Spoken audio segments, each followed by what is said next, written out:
যাক, শেষ পর্যন্ত একদম পারফেক্ট। আজ জীবনের সব থেকে বড় পরীক্ষা, মধ্যবিত্ত পরিবারের বড় ছেলে হওয়ার যত চাপ, সব আজ এই ইন্টারভিউটার উপর নির্ভর করছে। আল্লাহ ভরসা, চাকরিটা পেতেই হবে। নিজের মনে কথাগুলো গুছিয়ে নিয়ে এক বুক আশা আর কিছুটা নার্ভাসনেস চেপে অফিসের উদ্দেশ্যে রওনা হলো আয়ান। শহরের নামকরা মেগা কর্পোরেট গ্রুপের কাজঘেরা সুবিশাল বহুতল ভবনে যখন সে পৌঁছালো, তখন চারপাশের চাকচিক্য দেখে তার চোখ কপালে ওঠার জোগাড়। রিসেপশন পার হয়ে ইন্টারভিউ বোর্ডের ওয়েটিং রুমের দিকে যাচ্ছিল সে। করিডোরটা বেশ নিরিবিলি, ফ্লোরটা এত চকচকে যে নিজের জুতো জোড়ার প্রতিফলন দেখা যাচ্ছে। ঠিক তখনই নিজের সিভিতে চোখ বোলাতে বোলাতে এগোচ্ছিল আয়ান, আর অন্য দিক থেকে হাতে ফাইল ও গরম কফির মগ নিয়ে আসছিল এক নারী। উফ, পুড়ে গেল। একেবারে মুখোমুখি ধাক্কা লেগে মুহূর্তের মধ্যেই হাতের ফাইলপত্র চারিদিকে ছড়িয়ে ছিটিয়ে পড়ল। কিন্তু তার চেয়েও ভয়ানক ব্যাপার হলো এই নারীর হাতের মগ থেকে ধোয়া ওঠা গরম কফিটা ছিটকে গিয়ে সরাসরি পড়ল আয়নের সাদা সাদের ঠিক বুকের উপর। গরম কফির ছ্যাঁকায় মেজাজটা এক লহমায় সপ্তমে চড়ে গেল আয়ানের। ইন্টারভিউ দিতে আসার ঠিক আগ মুহূর্তে এই বিপর্যয় কোনোভাবেই মেনে নেওয়া যায় না। সে রাগত স্বরে সামনের মানুষটার দিকে তাকিয়ে বলতে চাইল, চোখে দেখতে পান না? অন্ধ নাকি? কিন্তু কথাটা শেষ করতে পারল না আয়ান। সামনের মানুষের দিকে তাকাতেই তার মুখের ভাষা যেন কেড়ে নিল কেউ। তার সামনে দাঁড়িয়ে আছেন এক অপরূপা নারী, পরনে একদম সাদাসিধে কোনো পাট ছাড়া ধবধবে সাদা একটা সুতির শাড়ি, চোখে চশমা, চুলে সাধারণ একটা খোপা করা, কোনো গহনা নেই, কপালে নেই কোনো টিপ, একদম সলিল ও শান্ত এক রূপ। কিন্তু তার চোখের কোণে এক অদ্ভুত বিষাদের মায়া জড়ানো। নারীটি রাগে কিংবা লজ্জায় ক্ষণিকের জন্য চোখ বন্ধ করলেন, তারপর চোখ খুলে আয়নের দিকে তাকিয়ে শান্ত কিন্তু তীক্ষ্ণ গলায় বললেন, সরি, কিন্তু করিডোর দিয়ে হাঁটার সময় ফাইল না দেখে সামনে তাকিয়ে হাঁটা উচিত ছিল আপনার। ভুলটা তো আপনারও ছিল। আর দেখুন আমার শার্টের কি অবস্থা করেছেন। একটু পরেই আমার ইন্টারভিউ, এই অবস্থায় আমি বোর্ডে যাব কি করে? নারীটি আয়নের দিকে একবার চোখ তুলে তাকালেন। তার চোখে এক পলকের জন্য হয়তো অপরাধবোধ জাগলো, কিন্তু পরক্ষণেই তা মিলিয়ে গেল। তিনি নিচু হয়ে ফ্লোর থেকে নিজের ফাইলগুলো তুলতে তুলতে বললেন, তার জন্য আমি দুঃখিত। ওয়াশরুমে গিয়ে একটু ধুয়ে নেওয়ার চেষ্টা করুন। আশা করি ইন্টারভিউ ভালো হবে। এভাবে কেউ চলে যায়? পুরো শার্টটাই শেষ করে দিল। কোনো বাড়তি অনুশোচনা বা নাটকীয়তা না দেখিয়ে ফাইলগুলো বুকে চেপে ধরে লেডি লেডি ভাব নিয়ে হনহন করে হেঁটে চলে গেলেন তিনি। আইন হতভম্ব হয়ে দাঁড়িয়ে রইল, শার্টের দিকে তাকিয়ে একটা দীর্ঘশ্বাস ফেলে ওয়াশরুমের দিকে ছুটল সে। টিস্যু আর জল দিয়ে কোনো মতে দাগটা হালকা করার চেষ্টা করলো, কিন্তু লাভ হলো না বিশেষ। বুকের উপর একটা বড় সড়ো কফি দাগ নিয়েই তাকে ইন্টারভিউ রুমে ডাক আসার অপেক্ষা করতে হলো। কিছুক্ষণ পর সেখানে একজন এসে দাঁড়ালো। মিস্টার আয়ান আহমেদ, আপনার সিরিয়াল চলে এসেছে। প্লিজ আমার সাথে ইন্টারভিউ রুমের দিকে আসুন। জি চলুন। ইন্টারভিউ রুমে দরজাটা আলতো ধাক্কা দিয়ে ভেতরে ঢুকলো আয়ান। বোর্ডে 3 জন বসে আছেন, 2 জন মাঝবয়সী ভদ্রলোক এবং ঠিক মাঝখানে চেয়ারটিতে বসে আছেন একজন নারী, যার দিকে চোখ পড়তেই আয়ানের পায়ের তলার মাটি সরে যাওয়ার জোগাড় হলো। সাদা শাড়ি পরা সেই গম্ভীর নারীটি মাঝখানে প্রধানের চেয়ারটাই বসে আছেন। টেবিলের উপর রাখা নেম প্লেটে জল করছে নামটা, Nila Rahman, managing director. May I come in sir? I mean ma'am. Yes, come in. Please sit down. আইন কোনো মতে গিয়ে চেয়ারটাই বসলো। তার কপালে তখন বিন্দু বিন্দু ঘাম। সে বুঝতে পারলো ইন্টারভিউ শুরু হওয়ার আগেই সে যার সাথে ঝগড়া করে এসেছে তিনি এই কোম্পানির সর্বা এমডি নীলা ম্যাম। আর অফিসের স্টাফদের ফিসফিসানি থেকে আইন একটু আগে জেনেছে এই অল্প বয়সে নীলা ম্যাডাম একজন বিধবা। স্বামীর মৃত্যুর পর শক্ত হাতে পুরো বিজনেস একাই সামলাচ্ছেন। নীলা আয়নের দিকে তাকালেন, তার চোখ দুটো সরাসরি গিয়ে পড়ল আয়নের শার্টের সেই কফির দাগটার উপর। নীলার ঠোঁটের কোণে হালকা অদৃশ্য এক চিলতে হাসি রেখা ফুটে উঠল। বোঝে গেল না। তিনি ফাইলটা খুলে গম্ভীর গলায় বললেন, তো mister Ayaan Ahmed, let's start. চাকরিটা তো গেল, প্রথম দেখাতেই এত বড় অ্যাক্সিডেন্ট যার সাথে, সেই এখন আমার ভাগ্য বিধাতা। মিস্টার আয়ান আহমেদ, আপনার সিভি বলছে আপনি এই লাইনে একদম নতুন। কোনো প্র্যাকটিক্যাল এক্সপিরিয়েন্স ছাড়া আমাদের এই মাল্টিন্যাশনাল কর্পোরেশনে সরাসরি অ্যাসিস্ট্যান্ট ম্যানেজার পদের জন্য অ্যাপ্লাই করার সাহসটা কোথা থেকে পেলেন? নীলা কথাগুলো বলার সময় আয়নের দিকে তাকালোও না। সে অত্যন্ত নিখুঁত এবং পেশাদার ভঙ্গিতে সিভির পাতাগুলো উল্টাচ্ছিল। তার গলার আওয়াজ ছিল বরফের মতো শীতল এবং গম্ভীর। যেখানে সামান্যতম কোনো আবেগের ছোঁয়া নেই। ডান হাতের আঙ্গুলে থাকা একটি দামি কলম ও হালকা করে টেবিলের উপর টোকা দিয়েছিল, যা পুরো রুমে একটা অদ্ভুত গম্ভীর পরিবেশ সৃষ্টি করছিল। ম্যাম, আমার প্র্যাকটিক্যাল এক্সপিরিয়েন্স হয়তো নেই, কিন্তু একাডেমিক ব্যাকগ্রাউন্ড এবং ইন্টার্নশিপের সময় আমি যে প্রজেক্টগুলো হ্যান্ডেল করেছি সেগুলো আমাকে যে কোনো চ্যালেঞ্জ নেওয়ার জন্য তৈরি করেছে। তাছাড়া নতুনদের কাজের প্রতি আগ্রহ এবং শেখার মানসিকতা অনেক সময় অভিজ্ঞদের চেয়েও বেশি থাকে। বিজনেস শুধু আগ্রহ বা মানসিকতা দিয়ে চলে না মিস্টার আহমেদ। এখানে প্রতিদিন কোটি টাকার সিদ্ধান্ত নিতে হয়। আমাদের কোম্পানি যদি আগামী কোয়ার্টারে লজিস্টিক্স সাপ্লাই চেইনে বড় কোনো সংকটে পড়ে, তবে একজন ফ্রেশার হিসেবে আপনি কোন স্ট্র্যাটেজি ব্যবহার করে সেই ক্ষতির সামাল দেবেন? এবার নীলা তার চশমাটা নাক বরাবর একটু ঠিক করে সরাসরি আয়নের চোখের দিকে তাকালো। তার চোখে সেই চিলতে চাহনি আর রাজকীয় অ্যাটিটিউডের সামনে যে কোনো সাধারণ মানুষের ঘাবড়ে যাওয়ার কথা। তার বসার স্টাইল, কথা বলার ধরন এবং চারপাশের গম্ভীর ব্যক্তিত্বই বলে দিচ্ছিল সে কোনো সাধারণ নারী নয়, একজন তুখোড় এবং প্রফেশনাল বিজনেস ওম্যান। ম্যাম, এই ধরনের সংকটে আমি সবার আগে অল্টারনেটিভ সোর্সিং এবং ব্যাকআপ ভেন্ডরদের অ্যাক্টিভেট করব। একই সাথে আমাদের যে ডেড স্টক বা সেফটি স্টক থাকবে সেটা দিয়ে প্রথম কয়েক সপ্তাহ প্রোডাকশন সচল রাখবো। এর মধ্যে কস্ট মিনিমাইজেশনের জন্য আমরা ট্রান্সপোর্ট রুট রিম্যাপ করতে পারি, যাতে খরচ এবং সময় দুটোই বাঁচে। গুড। থিওরিটিক্যালি উত্তরটা ভালো, কিন্তু যদি মেইন সাপ্লায়ার শেষ মুহূর্তে ব্যাকআউট করে এবং ব্ল্যাকমেল করার চেষ্টা করে, তখন কি করবেন? আইনি প্রক্রিয়ায় গেলে তো অনেক সময় নষ্ট হবে। সেক্ষেত্রে আমরা লিগেল নোটিশ তৈরি রাখার পাশাপাশি তাদের সাথে একটা শর্ট টার্ম নেগোসিয়েশনে যাব। তবে প্যারালালি আমরা লোকাল মার্কেটের ইমার্জেন্সি ডিস্ট্রিবিউটরদের সাথে কন্ট্রাক্ট করব। বিজনেস সচল রাখাটাই তখন ফার্স্ট প্রায়োরিটি হবে। ইগো বা আইনি লড়াই পরের বিষয়। আইনের আত্মবিশ্বাসী এবং যুক্তিপূর্ণ উত্তর শুনে ইন্টারভিউ বোর্ডের বাকি দুজন কর্মকর্তা নিজেদের মধ্যে একটু চোখাচোখি করলেন। তাদের মুখে স্পষ্ট সন্তুষ্টির ছাপ ছিল, কিন্তু নীলার মুখে কোনো পরিবর্তন হলো না। সে আগের মতোই পাথরের মতো গম্ভীর এবং নির্বিকার রইল। সে তার টেবিলের ওপর রাখা ফাইলটা হালকা করে শব্দ করে বন্ধ করলো, যা বুঝিয়ে দিল সে এই বিষয়ে আর কথা বাড়াতে চান না। আমাদের ফিনান্সিয়াল রিস্ক ম্যানেজমেন্ট নিয়ে আপনার আইডিয়া কেমন?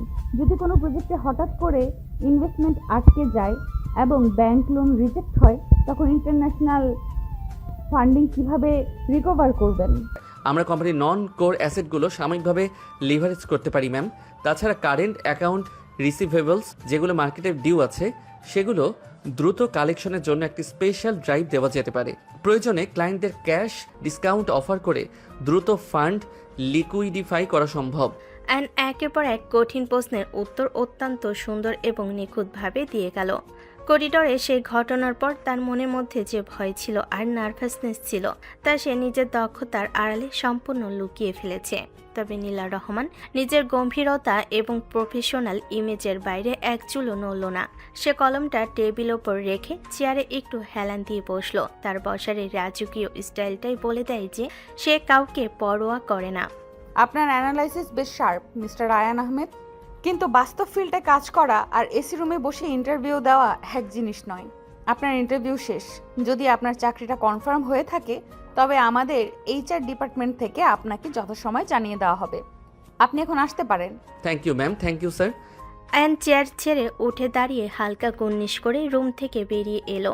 ইন্টারভিউ রুমের ভারী দরজাটা পার হয়ে করিডোরে আসতেই সে একটা দীর্ঘশ্বাস ছাড়ল। তার শার্টের বুকের উপর কফি সেই বড় দাগটা এখনো শুকিয়ে শক্ত হয়ে আছে। সে একটা তপ্ত শ্বাস ফেলে লিফটের দিকে এগোতে লাগলো। চাকরিটা যে আমার হবে না সেটা তো 100% শিওর। প্রথম দেখাতে যার শার্টে কফি ঢেলে ঝগড়া করে এলাম সেই কোম্পানির এমডি, তার উপর ম্যাডামের যে অ্যাটিটিউড আর গাম্ভীর্য, বাপরে বাপ, পুরো বরফের টুকরো একটা। ইন্টারভিউ যতই ভালোই হোক, এমন কড়া মেজাজের প্রফেশনাল ওমেন আমাকে কোনোদিনই সিলেক্ট করবে না। শুধু শুধু আশা করে লাভ নেই, অন্য কোথাও চেষ্টা করতে হবে। ইন্টারভিউ দিয়ে বাড়ি ফেরার পর থেকে আয়নের মনটা ভীষণ ভার হয়েছিল। ঢাকা শহরে এক চিলতে ভাড়া বাসে তাদের মধ্যবিত্ত সংসার। বাবা অবসরপ্রাপ্ত চাকুরিজীবী, মা ঘর সামলান আর ছোট ভাইটা কলেজে পড়ে। আয়নের লাইফস্টাইল একদম সাদাসিধে। বন্ধুদের সাথে আড্ডা দেওয়া কিংবা বাড়তি বিলাসী জীবন কাটানোর সামর্থ্য বা ইচ্ছে কোনোটি তার নেই। বড় ছেলে হিসেবে সংসারের হাল ধরার দায়িত্বটাই তার মাথায় 24 ঘন্টা ঘোরে। ডাইনিং টেবিলে রাতের খাবার খেতে বসে আয়ন শুধু ভাতের প্লেটের দিকে তাকিয়ে হাত নাড়ছিল। কি রে আয়ান, খাওয়ার টেবিলে বসেও এমন উদাস হয়ে আছিস কেন? আজ তো মেগা কর্পোরেট গ্রুপে তোর ইন্টারভিউ ছিল, কেমন হলো পরীক্ষা? বাবা, ইন্টারভিউ খুব ভালো হয়েছিল। ওরা যত কঠিন কঠিন প্রশ্ন করেছে সবগুলোর উত্তর আমি একদম পারফেক্টলি দিয়ে এসেছি। কিন্তু কিন্তু কি ভাইয়া, চাকরিটা কি হচ্ছে না? অমন বড় কোম্পানিতে তো চাকরি হয়ে গেলে তো আমাদের সব কষ্ট দূর হয়ে যেত। আমি বন্ধুদের অলরেডি বলে রেখেছি আমার ভাইয়া বড় অফিসার হচ্ছে। চাকরিটা মনে হয় হবে না রে। আসলে ইন্টারভিউ রুমে ঢোকার আগেই করিডোরে একটা অঘটন ঘটে গিয়েছিল। আমার অসাবধানতায় কোম্পানির যিনি এমডি সেই ম্যাডামের সাথে ধাক্কা লেগে ওনার হাতের কফি আমার শার্টে পড়ে যায়। মেজাজ গরম থাকায় আমি ওনাকে অন্ধ বলে ঝগড়া করে ফেলেছিলাম। আয়নের কথা শুনে ডাইনিং টেবিলে এক মুহূর্তের জন্য পিনপতন নীরবতা নেমে এলো। আয়নের বাবা চশমাটা নাক থেকে নামিয়ে একটা দীর্ঘশ্বাস ফেলেন। ছোট ভাইটাও হাঁ করে বড় ভাইয়ের দিকে তাকিয়ে রইল। আয়ন নিজের কপালটা হাত দিয়ে চেপে ধরে টেবিলের দিকে তাকিয়ে রইল। তুই ইন্টারভিউ দিতে গিয়ে অমন একটা কাণ্ড করলি, যাকে বলে নিজের পায়ে নিজে কোড়াল মারা। এই যুগে একটা চাকরির জন্য মানুষ কত তেল মারে, আর তুই বসের সাথেই ঝগড়া করে এলি। চাকরিটা তো গেলই। আয়ানের বাবা, তুমি ওকে আর বকাঝকা করো না তো। ছেলেটা এমনিতে মন খারাপ করে আসে, ও তো আর ইচ্ছে করে এই কাজটা করেনি, ভুলবশত হয়ে গেছে। কিন্তু ভাইয়া, তুমি তো বললে ইন্টারভিউ ভালো হয়েছে। ম্যাডাম কি ওনার পার্সোনাল রাগের কারণে তোমার চাকরিটা দিল না? এটা তো অন্যায়। আমি জানি না রে, তবে ম্যাডামের যে অ্যাটিটিউড আর গাম্ভীর্য, ওনাকে দেখে মনে হলো না উনি খুব সহজ সরল মানুষ, পুরো বিজনেসম্যান টাইপ মন মানসিকতা। ইন্টারভিউ শেষে আমাকে কোল্ড গলায় বললেন যে চাকরি কনফার্ম হলে জানানো হবে, কিন্তু আমার মন বলছে ওই কফি কাণ্ডের পর উনি আমাকে কখনোই সিলেক্ট করবেন না। আইন প্লেটের ভাতগুলো নাড়াচাড়া করে হাত ধুয়ে টেবিল থেকে উঠে নিচের অন্ধকার ঘরের দিকে চলে গেল। তার পেছনে পেছনে ভাতের থালা হাতে ঘরে ঢুকলেন তার মা। মায়ের মন তো সন্তানের এমন মলিন মুখ তিনি সহ্য করতে পারছেন না। তিনি খাটের কোণে বসে আয়নের মাথায় হাত বুলিয়ে দিতে লাগলেন। ভাতগুলো তো ঠিক মতো খেলি না বাবা, নে আমার হাত থেকে 2টা লুকমা খেয়ে নে। ক্ষুধা নেই মা, নিজের উপর খুব রাগ হচ্ছে। কত আশা নিয়ে গিয়েছিলাম চাকরিটা পাওয়ার জন্য, আমার এই একটা ভুলের জন্য এত বড় সুযোগ হাতছাড়া হয়ে গেল। চিন্তা করিস না বাবা, এবার হয়নি তো কি হয়েছে, সামনে এবার নিশ্চয়ই হবে। তোর মতো যোগ্য ছেলেকে কোনো কোম্পানি আটকে রাখতে পারবে না। কিন্তু মা, আমাদের সংসারের যে অবস্থা, বাবার রিটায়ারমেন্টের পর জমানো টাকাও শেষ হয়ে আসছে। আমার দ্রুত একটা চাকরি দরকার ছিল।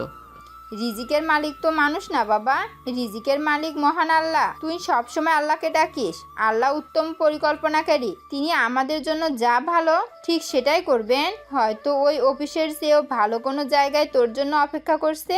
মন খারাপ করে নিজের শরীরটা নষ্ট করিস না। মায়ের মুখের এই সান্ত্বনা আর পরম ভালোবাসার হাত যেন আয়নের বুকের ভেতর জমে থাকা সব হতাশা এক নিমেষেই ধুয়ে মুছে দিল। সে মায়ের কোলে মাথা রেখে চোখ দুটো বুজে ফেল, কিন্তু আয়ন তখনও জানত না আল্লাহর পরিকল্পনা সত্যি কত অদ্ভুত আর চমৎকার হতে চলেছে। ঠিক 72 ঘন্টা পরের কথা। আয়ন তখন বিছানায় শুয়ে শুয়ে মোবাইলে অন্য একটা চাকরির সার্কুলার দেখছিল। হঠাৎ করে তার ফোনে মেসেজ টোনটা বেজে উঠল। স্ক্রিনে ভেসে ওঠা নোটিফিকেশনটা দেখেই আয়নের বুকটা ধক করে উঠল। এনকে গ্রুপ অফ কোম্পানিজ থেকে অফিসিয়াল মেসেজ এসেছে। কাঁপা কাঁপা হাতে মেসেজটা ওপেন করতে আয়নের চোখ দুটো চানা বড়া হয়ে গেল। মা, বাবা, তাড়াতাড়ি এদিকে এসো, দেখবে এসো কি হয়েছে। আয়নের চিৎকার শুনে রান্নাঘর থেকে মা আর বসার ঘর থেকে বাবা ও ছোট ভাই হন্ততন্ত হয়ে ছুটে এলো। সবার চোখে মুখে একরাশ উদ্বেগ। কি হয়েছে বাবা, অমন চিৎকার করছিস কেন? কোনো বিপদ হয়েছে নাকি? বিপদের উল্টোটা হয়েছে মা। আমি সিলেক্টেড। এনকে গ্রুপ থেকে জয়নিং লেটার পাঠিয়েছে। আগামীকাল থেকে আমাকে অ্যাসিস্ট্যান্ট ম্যানেজার হিসেবে জয়েন করতে বলেছে। সত্যি ভাইয়া? ইয়াহু! আমি জানতাম তোমার চাকরিটা হবেই। বসের শার্টে কফি ঢেলে দিয়েও চাকরি পেয়ে গেলে। তুমি তো আসলেই জিনিয়াস। আলহামদুলিল্লাহ, আল্লাহর দরবারে লাখ লাখ শুক্রিয়া। আমি তো আশাই ছেড়ে দিয়েছিলাম। তুই সত্যি অনেক যোগ্য, তাই ওনারা পার্সোনাল রাগ ভুলে তোকে সিলেক্ট করেছেন। মন দিয়ে কাজ করিস বাবা। আমি তোকে বলেছিলাম না বাবা, আল্লাহকে ডাকিস, তিনি উত্তম পরিকল্পনাকারী। দেখলি তো মায়ের কথা সত্যি হলো কি না। তুই এবার হাত মুখ ধুই আয়, আমি আজ মিষ্টি কিছু তৈরি করি। পুরো পরিবারে যেন ঈদের আনন্দ নেমে এলো। পরের দিন সকালে আয়ন একদম নতুন একটা হালকা নীল রঙের শার্ট পরে চুলগুলো সুন্দর করে আশ্রে অফিসের উদ্দেশ্যে রওনা হলো। আজ আর শার্টে কোনো কফির দাগ নেই, মনে নেই কোনো হতাশা। তবে বুকটা দুরু দুরু কাঁপছিল। ঠিক সময়ে এনকে গ্রুপে সেই বিশাল কাচের ভবনের সামনে এসে পৌঁছালো সে। ভেতরে ঢুকেই সে সোজা চলে গেল এইচআর ডিপার্টমেন্টে। সেখান থেকে সব ফর্মালিটিস শেষ করে তাকে তার ডেস্কে নিয়ে যাওয়া হলো। মিস্টার আয়ান আহমেদ, এটা আপনার ডেস্ক। আপনার সমস্ত ফাইল আর ল্যাপটপ রেডি আছে। তবে কাজ শুরু করার আগে এমডি ম্যাম আপনাকে ওনার কেবিনে ডেকেছেন, এখনই যান। জি ধন্যবাদ, আমি এখনই যাচ্ছি। এমডি ম্যামের নাম শুনতেই আয়নের গলার ভেতরটা শুকিয়ে কাঠ হয়ে গেল। করিডোর দিয়ে হাঁটার সময় সে একবার চারপাশ খুব ভালো করে দেখে অত্যন্ত সাবধানে এগোতে লাগলো। নীলা রহমানের কেবিনের সামনে এসে সে দরজায় নক করলো। ভেতর থেকে সেই পরিচিত গম্ভীরা শীতল কণ্ঠস্বর ভেসে এলো, কামিন। আয়ন দরজা খুলে ভেতরে ঢুকলো। নীলা আজ একটা হালকা বেগুনি রঙের সুতির শাড়ি পরেছেন, চোখে চশমা, টেবিলে রাখা ল্যাপটপের স্ক্রিনে তার তীক্ষ্ণ নজর। বরাবরের মতোই তার বসার স্টাইল এবং রাজকীয় গম্ভীরতা পুরো রুমে একটা থমথমে ভাব তৈরি করে রেখেছে। গুড মর্নিং ম্যাম, আমি আয়ান আহমেদ আজ জয়েন করেছি। মর্নিং। বসুন মিস্টার আহমেদ। আইন চুপচাপ সামনের চেয়ারটায় বসলো। নীলা আরও 1 মিনিট ল্যাপটপে কি যেন টাইপ করলো। তারপর চশমাটা টেবিল ওপর রেখে সোজা হয়ে বসলো। তার গম্ভীর চোখের চাহনি সরাসরি গিয়ে পড়লো আয়নের চোখের উপর। সেই চাহনিতে এতটুকুও নমনীয়তা ছিল না। আপনি হয়তো ভাবছেন ইন্টারভিউর দিন আমার সাথে অমন রুড বিহেভিয়ার করার পরেও আপনি চাকরিটা কিভাবে পেলেন। এনকে গ্রুপে পার্সোনাল ইগো বা ইমোশনের কোনো জায়গা নেই। আপনার ইন্টারভিউ ভালো ছিল, আপনার স্ট্র্যাটেজি আমার পছন্দ হয়েছে, তাই আপনি আজ এখানে। কোম্পানি আপনাকে সুযোগ দিয়েছে আর আপনাকে প্রমাণ করতে হবে যে এই চেয়ারটার যোগ্য আপনি। থ্যাংক ইউ ম্যাম, আমি আমার সেরাটা দেওয়ার চেষ্টা করব। আপনি নিরাশ হবেন না। চেষ্টা শব্দটা আমি পছন্দ করি না mister Ahmed. I need result. আর হ্যাঁ, আরেকটা কথা, করিডোরে ফাইল দেখতে দেখতে হাঁটা যেমন আপনার দায়িত্ব জ্ঞানহীনতা ছিল, ঠিক তেমনি ইন্টারভিউ বোর্ডে বসের সামনে নার্ভাস হয়ে যাওয়াটাও প্রফেশনালিজম নয়। এই অফিসে কাজ করতে হলে আপনার কনসেন্ট্রেশন 100% থাকতে হবে। আশা করি ভবিষ্যতে করিডোরে আর কোনো কফি নষ্ট হবে না। নীলার এই মারাত্মক অ্যাটিটিউড আর প্রফেশনাল কথার টোন দেখে আয়ন এক মুহূর্তের জন্য স্তব্ধ হয়ে গেল। নাটি যেন কোনো কিছুকেই পাত্তা দেয় না, এক উচ্চারণও ছাড় দেওয়ার পাত্রী নয় সে। তার ব্যক্তিত্বে যে পরিমাণ গাম্ভীর্য আর আভিজাত্য মেশানো, তা যে কোনো পুরুষকে ঘায়েল করার জন্য যথেষ্ট। ইউ মে গো নাও। আপনার টেবিল ডেস্কে প্রথম প্রজেক্টের ফাইল পাঠিয়ে দেওয়া হয়েছে। লাঞ্চের আগে আমি ওটার অ্যানালাইসিস রিপোর্ট চাই। জি ম্যাম, আমি এখনই কাজ শুরু করছি। আইন কেবিন থেকে বেরিয়ে এসে লম্বা একটা শ্বাস নিল। কাজের প্রথম দিনেই বসের কাছ থেকে এমন কড়া প্রফেশনাল ডিরেকশন পেয়ে সে বুঝতে পারল এই এনকে গ্রুপে টিকে থাকতে হলে তাকে 24 ঘন্টা অ্যালার্ট থাকতে হবে। তবে মনে মনে সে নীলা রহমানের এই মারাত্মক ব্যক্তিত্ব আর কাজের প্রতি সততার প্রতি এক ধরনের অদ্ভুত শ্রদ্ধা অনুভব করতে শুরু করলো। এনকে গ্রুপ অফ কোম্পানিতে জয়েন করার পর থেকেই আয়নের দিনগুলো আর সাধারণ 10-5টা অফিসের মতো কাটছিল না। প্রতিদিন সকাল 9টায় টেবিলে বসা থেকে শুরু করে রাত 8টা পর্যন্ত সে ফাইলের পর ফাইল ঘেটে পুরো প্রজেক্টের নারী নক্ষত্র বোঝার চেষ্টা করত। মধ্যবিত্ত পরিবারের বড় ছেলে হওয়ার কারণে তার মনের ভেতর একটা জেদ কাজ করছিল। সে নিজেকে প্রমাণ করতে চাই। অফিসের শত নিষ্ঠাবান কর্মীর বড় অভাব ছিল, আর ঠিক এই জায়গাতেই আয়ন নিজের সর্বোচ্চ শ্রম ঢেলে দিচ্ছিল। প্রজেক্টের খরচ কমানো থেকে শুরু করে সাপ্লাই চেনকে একদম নিখুঁত করা, সব জায়গাতেই সে নিজের মেধা আর সততার ছাপ রাখতে চেষ্টা করলো। ভাইয়া, তুমি এখন এই অফিসের ফাইলপত্র ঘরের বিছানায় নিয়েও ঘুমাবে? আজকাল তো বাড়ি ফিরেও ল্যাপটপ থেকে চোখ সরাও না। এত খাটলে শরীরটা তো ভেঙে যাবে। কি করব বল রে, মেগা প্রজেক্টের দায়িত্বটা ম্যাম আমার উপরই দিয়েছেন।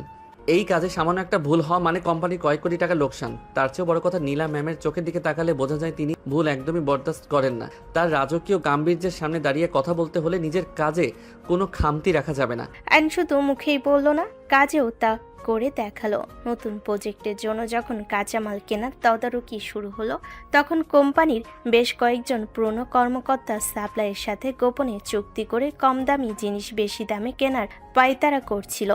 আইন ফাইলগুলো ভালোভাবে চেক করে সেই 2 নম্বরই ধরে fail.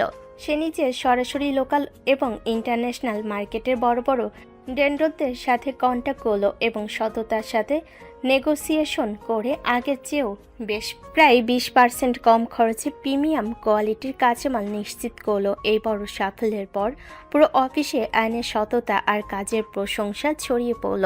Mister Ayaan Ahmed, logistic প্রজেক্টের সাকসেস রিপোর্ট দেখে এমডি ম্যাম আপনাকে ওনার কেবিনে ইমিডিয়েটলি ডেকে পাঠিয়েছেন। মনে হচ্ছে আজ আপনার বড় কোনো প্রমোশন বা রিওয়ার্ড অপেক্ষা করছে। ধন্যবাদ, আমি ফাইলগুলো নিয়েই যাচ্ছি। আর নিজের কাজের সমস্ত ডাটা আর কস্ট অ্যানালাইসিস রিপোর্টটা গুছিয়ে নিয়ে নীলার কেবিনের দিকে রওনা হলো। প্রতিদিনের মতো সে দরজায় হালকা নক করে অনুমতি চাইল। কেবিনের ভিতরে বসে থাকা নীলা রহমানের আজ পরনে ছিল একটা নেভি ব্লু কালারের জামদানি শাড়ি, চোখে সেই চশমার নিখুঁত প্রফেশনাল হেয়ার স্টাইল। সে এক নজরে পুরো রুমের পরিবেশ নিজের ব্যক্তিত্ব দিয়ে শাসন করছিল। টেবিলের উপর আয়নের জমা দেওয়া সাকসেস রিপোর্টটা খোলা ছিল। গুড আফটারনুন ম্যাম, নতুন প্রজেক্টের কস্ট সেভিংস আর ভেন্ডর ফাইনাল ফাইলের হার্ড কপিটা নিয়ে এসেছি। বলুন মিস্টার আহমেদ। আয়ন চেয়ার টেনে বসলো। নীলা তার ডান হাতের দামি পেনটা দিয়ে ফাইলে একটা স্বাক্ষর করলো, তারপর চশমাটা টেবিলের উপর নামিয়ে রাখলেন। তার সেই শান্ত, গম্ভীর আর শীতল চোখ দুটো সোজা গিয়ে স্থির হলো আয়নের উপর। তার চলন বলন আর তাকানোর স্টাইলে কোনো রকম আলগা উচ্ছ্বাস ছিল না, কিন্তু এক ধরনের মারাত্মক আভিজাত্য মিশেছিল। আমি আপনার পুরো রিপোর্টটা দেখেছি। পুরো ভেন্ডরদের যে সিন্ডিকেট ছিল সেটাকে আপনি যেভাবে ব্রেক করেছেন এবং কোম্পানির প্রায় 25 লক্ষ টাকা বাঁচিয়েছেন তা প্রশংসনীয়, সত্যিই প্রশংসনীয়। আমাদের ইন্টারনাল অডিট টিমও আপনার ফাইলের সততা নিয়ে কোনো প্রশ্ন তুলতে পারেনি। আপনার মতো একজন ফ্রেশারের কাছ থেকে এত নিখুঁত এবং অনেস্ট কাজ আমি আশা করিনি। থ্যাংক ইউ ম্যাম, আমি শুধু আমার দায়িত্বটা পালন করার চেষ্টা করেছি। কোম্পানি আমাকে যে সুযোগ দিয়েছে তার মর্যাদা রাখা আমার কর্তব্য ছিল। কর্তব্য অনেকেই দেখায় মিস্টার আহমেদ, কিন্তু প্রেশারের মুখে দাঁড়িয়ে সততা বজায় রাখাটা সবাই পারে না। অফিসের কিছু সিনিয়র অফিসার আপনার এই সততার কারণে একটু বিরক্ত, কারণ তাদের পার্সোনাল কমিশন বন্ধ হয়ে গেছে। আপনি কি জানেন যে এই কারণে আপনার ক্যারিয়ারের উপর এক ধরনের রিস্ক তৈরি হতে পারে? তারা আপনার নামে উল্টো কমপ্লেনও করতে পারে। আমি এই বিষয়ে অবগত আছি ম্যাম, কিন্তু আমার বাবা সবসময় একটা কথা শিখিয়েছেন, সৎ পথে থাকলে হয়তো একটু বেশি কষ্ট করতে হয়, কিন্তু দিন শেষে জয়টা সততারই হয়। আমি কোম্পানির স্বার্থে কাজ করছি, কোনো ব্যক্তির স্বার্থে নয়। তাই কে আমার উপর রাগ করলো সেটা নিয়ে আমি একদমই চিন্তিত নই। আয়নের এই স্পষ্ট এবং আত্মবিশ্বাসী কথাগুলো শুনে নীলার চোখের কোণে এক পলকের জন্য যেন এক অদ্ভুত মুগ্ধতা খেলে গেল। তবে সে নিজের প্রফেশনাল গম্ভীরতার দেওয়ালটা ভাঙতে দিল না। সে চেয়ারে আরও একটু হেলান দিয়ে বসে নিজের চিরচেনা মারাত্মক অ্যাটিটিউড নিয়ে কথা বলতে লাগলো।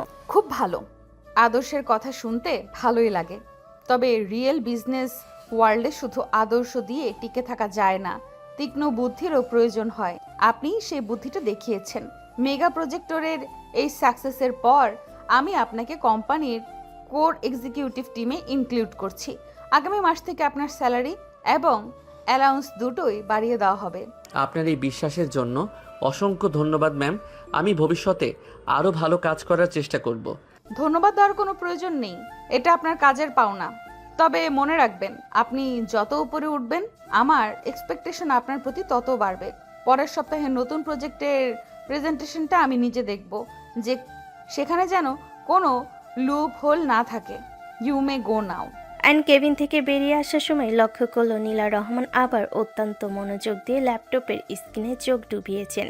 এই নারী আসলেই এক রহস্য। সে যেমন গম্ভীর তেমনই প্রফেশনাল, কোনো কিছুতেই সে যেন একটুও বিচলিত হয় না, একচুল পরিমাণ আলগা ইমোশন দেখায় না। কিন্তু আয়ান আজ নিজের সততার পুরস্কার পেয়ে মনে মনে এক ধরনের পরম তৃপ্তি পেল। সে নিজের ডেস্কে ফিরে গিয়ে পরবর্তী প্রজেক্টের কাজে দ্বিগুণ উৎসাহে মনোযোগ দিল। মেগা প্রজেক্টর অভাবনীয় সাফল্যর পর অফিসে আয়নের সুনাম যত বাড়ছিল ঠিক ততটাই বাড়ছিল। কিছু পুরনো আর দুর্নীতিপরায়ণ কর্মকর্তার বুকের ভেতরে হিংসার আগুন, বিশেষ করে পারচেজ ডিপার্টমেন্টের হেড রফিক সাহেব এবং সিনিয়র এক্সিকিউটিভ তারেক আহমেদ কোনোভাবেই একজন ফ্রেশারের এই জয় জয়কার মেনে নিতে পারছিলেন না। আইনের সততার কারণে তাদের এতদিনে মোটা অঙ্কের অবৈধ কমিশন বন্ধ হয়ে গেছে। একদিন বিকালে অফিসে পেছনে নির্জন করিডোরে দাঁড়িয়ে রফিক আর তারেক নিজেদের মধ্যে ফিসফিস করে ষড়যন্ত্র গভীরে লিপ্ত হচ্ছিলেন। দেখছো তারেক, কালকে ছোকরা এসে আজ আমাদের মাথার ওপর ছড়ি ঘোরাচ্ছে। ম্যাডাম তো এখন আয়ন আহমেদ বলতে অজ্ঞান। ওর তৈরি করা রিপোর্টের বাইরে ম্যাডাম এখন আর কোনো ফাইল চোখেই দেখছেন না। আমাদের এত বছরের চেইনটা ও এক ঝটকায় ভেঙে দিল।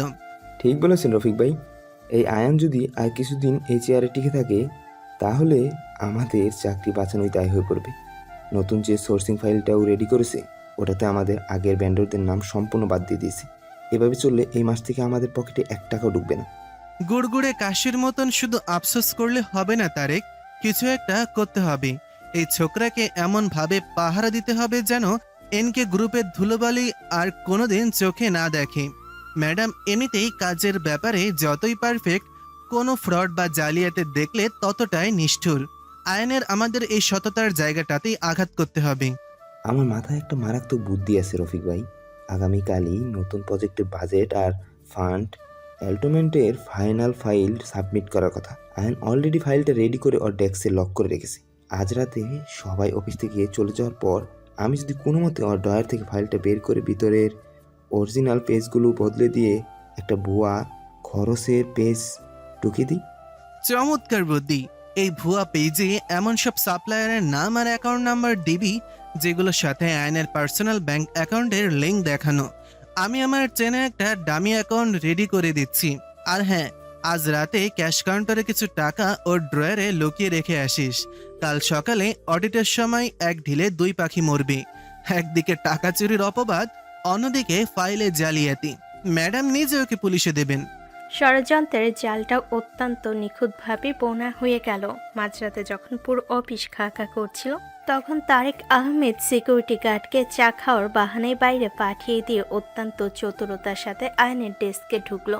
মাস্টার কি ব্যবহার করে আয়নের ড্রয়ার খুলে সে মূল বাজেটের পাতাগুলো সরিয়ে সেখানে রফিক সাহেবের দেওয়া ভুয়া হিসাবে পাতা জুড়ে দিল। সাথে একটি খামে মরানো 50,000 টাকা ড্রয়ারের একদম পেছনের দিকে ফাইলপত্রের নিচে লুকিয়ে রেখে চলে গেল। তারা জানতো না তারা শুধু একজন মানুষের ক্যারিয়ার নয়, একটা গোটা মধ্যবিত্ত পরিবারের স্বপ্ন ভাঙার খেলায় মেতেছে। পরের দিন সকালে আইন প্রতিদিনের মতোই মুখে এক চিলতে হাসি আর মনে আত্মবিশ্বাস নিয়ে অফিসে এলো। আজ প্রজেক্টের বাজেট পাস হওয়ার কথা, কিন্তু অফিসে ঢোকার পর থেকে সে লক্ষ্য করলো চারপাশের পরিবেশটা কেমন যেন থমথমে। সহকর্মীরা কেউ তার দিকে সরাসরি তাকাচ্ছে না, কেমন একটা সন্দেহের চোখে দেখছে। সে নিচের ডেস্কে বসার আগে নীলার অ্যাসিস্ট্যান্ট হন্তদন্ত হয়ে ছুটে এলো। মিস্টার আয়ান আহমেদ, আপনি এখানে এখনো দাঁড়িয়ে আছেন? এমডি ম্যাম ওনার কেবিনে অন্তত রেখে অপেক্ষা করছে। সাথে রফিক সাহেব, তারেক সাহেব আর ইন্টারন্যাশনাল অডিটর টিমও হেড আছেন। আপনাকে এখনই আপনার ফাইলের হার্ড ক্লিপটা নিয়ে ভিতরে যেতে বলা হয়েছে। বাজেট ফাইল তো ম্যামের টেবিলে অলরেডি অনলাইন কপিতে সাবমিট করা আছে। হার্ড কপিটা নিয়ে আমি এখনই যাচ্ছি। কিন্তু ম্যামের রাগ করার মতো কি হলো? আমি বিস্তারিত জানি না মিস্টার আহমেদ, তবে ভিতরের পরিস্থিতি খুবই খারাপ। আপনি সাবধানে যান। আর নিজের ড্রয়ার খুলে ফাইলের হার্ড কপিটা বের করে নিয়ে সোজা নীলার কেবিনের দিকে গেল। কেবিনের দরজা খুলে ভেতরে ঢুকতে সে দেখলো ঘরের ভেতরের তাপমাত্রা যেন হিমাঙ্কের নিচে নেমে গেছে। নীলা রহমান আজ একটু কুচকুচে কালো রঙের শাড়ি পরে আছেন। তার চোখ দুটো চশমার আড়াল থেকে যেন আগুন ছড়াচ্ছিল। টেবিলের ল্যাপটপের পাশে রফিক সাহেব আর তারেক আহমেদ গম্ভীর মুখে দাঁড়িয়ে আছেন, যেন তারা খুব বড় কোনো অপরাধীকে ধরে ফেলেছে। গুড মর্নিং ম্যাম, আপনি ডেকেছেন? এই যে প্রজেক্টের ফাইনাল বাজেটের হার্ড কপি। গুড মর্নিং বলার মতো পরিস্থিতি আপনি আর এই অফিসে রাখেননি মিস্টার আহমেদ। আপনার এই ফাইলটা টেবিলে রাখুন এবং আমার ল্যাপটপের স্ক্রিনের দিকে তাকান। অ্যান্ড ফাইলটা টেবিলে রেখে একটু এগিয়ে ল্যাপটপের স্ক্রিনের দিকে তাকালো। সেখানে দেখা যাচ্ছে নতুন প্রজেক্টের বাজেট প্রায় 10 লক্ষ টাকার একটা অতিরিক্ত খরচ দেখানো হয়েছে এবং সেই টাকাটা যে ডেন্ডর অ্যাকাউন্টে ট্রান্সফার করার নির্দেশ দেওয়া হয়েছে। আর নমিনি এবং ব্যাংক ডিটেলসের সাথে আয়ানের পার্সোনাল তথ্যের হুবহু মিল রয়েছে। আয়নের পায়ের তলার মাটি যেন এক মুহূর্তে সরে গেল। ম্যাম, এটা অসম্ভব। এই ফাইল আমি তৈরি করিনি। আমার সাবমিট করা ফাইলে এই পেজটা ছিলই না। এখানে কোনো ভুল হচ্ছে ম্যাম। কেউ আমার ফাইলটা ট্যাম্পারিং করেছে। ভুল হচ্ছে কি মিস্টার আয়ান? এই ফাইল আপনার ডিজিটাল আইডি থেকে কাল রাত 8টায় আপলোড করা হয়েছে। আমরা তো আপনাকে অনেক সৎ ভাবতাম, কিন্তু আপনি তো সর্ষের মধ্যে ভূত। নতুন এসে কোম্পানির এত বড় ফান্ড নিজের অ্যাকাউন্টে ট্রান্সফার করার চেষ্টা করছেন। শুধু তাই নয় রফিক ভাই, আজ সকালে আমাদের ক্যাশ সেকশন থেকে 50,000 টাকা শর্ট ছিল। আমাদের অডিট টিম যখন সন্দেহবশত মিস্টার আয়ানের ড্রয়ার চেক করে, তখন ওখান থেকে হুবহু সেই ক্যাশের টাকা উদ্ধার করা হয়েছে। এই যে দেখুন ম্যাম, এই টাকার খাম যা আয়নের ড্রয়ের ভিতর লুকানো ছিল। তারেক আহমেদ টেবিলের উপর টাকার খামটা ছুঁড়ে মারল। আয়ন স্তম্ভিত হয়ে দাঁড়িয়ে রইল। তার চোখ দিয়ে তখন জল পড়ার অতিক্রম। সে বুঝতে পারল সে এক মারাত্মক ষড়যন্ত্রের শিকার হয়েছে। সে অসহায় চোখে নীলা রহমানের দিকে তাকালো, কিন্তু নীলা রহমানের মুখে কোনো ইমোশন ছিল না। সে চেয়ার থেকে ধীরে ধীরে উঠে দাঁড়ালো। তার বসার এবং দাঁড়ানোর রাজকীয় স্টাইলটা এক মুহূর্তে এক চরম রুদ্ররূপে রূপ নিয়েছে। সে টেবিলের উপর রাখা কলমটা শক্ত করে ধরল। মিস্টার আয়ান আহমেদ, আমি আপনাকে এই অফিসে কাজের সুযোগ দিয়েছিলাম আপনার সততা আর যোগ্যতার উপর ভিত্তি করে, কিন্তু আপনি আমার সেই বিশ্বাসের অমর্যাদা করেছেন।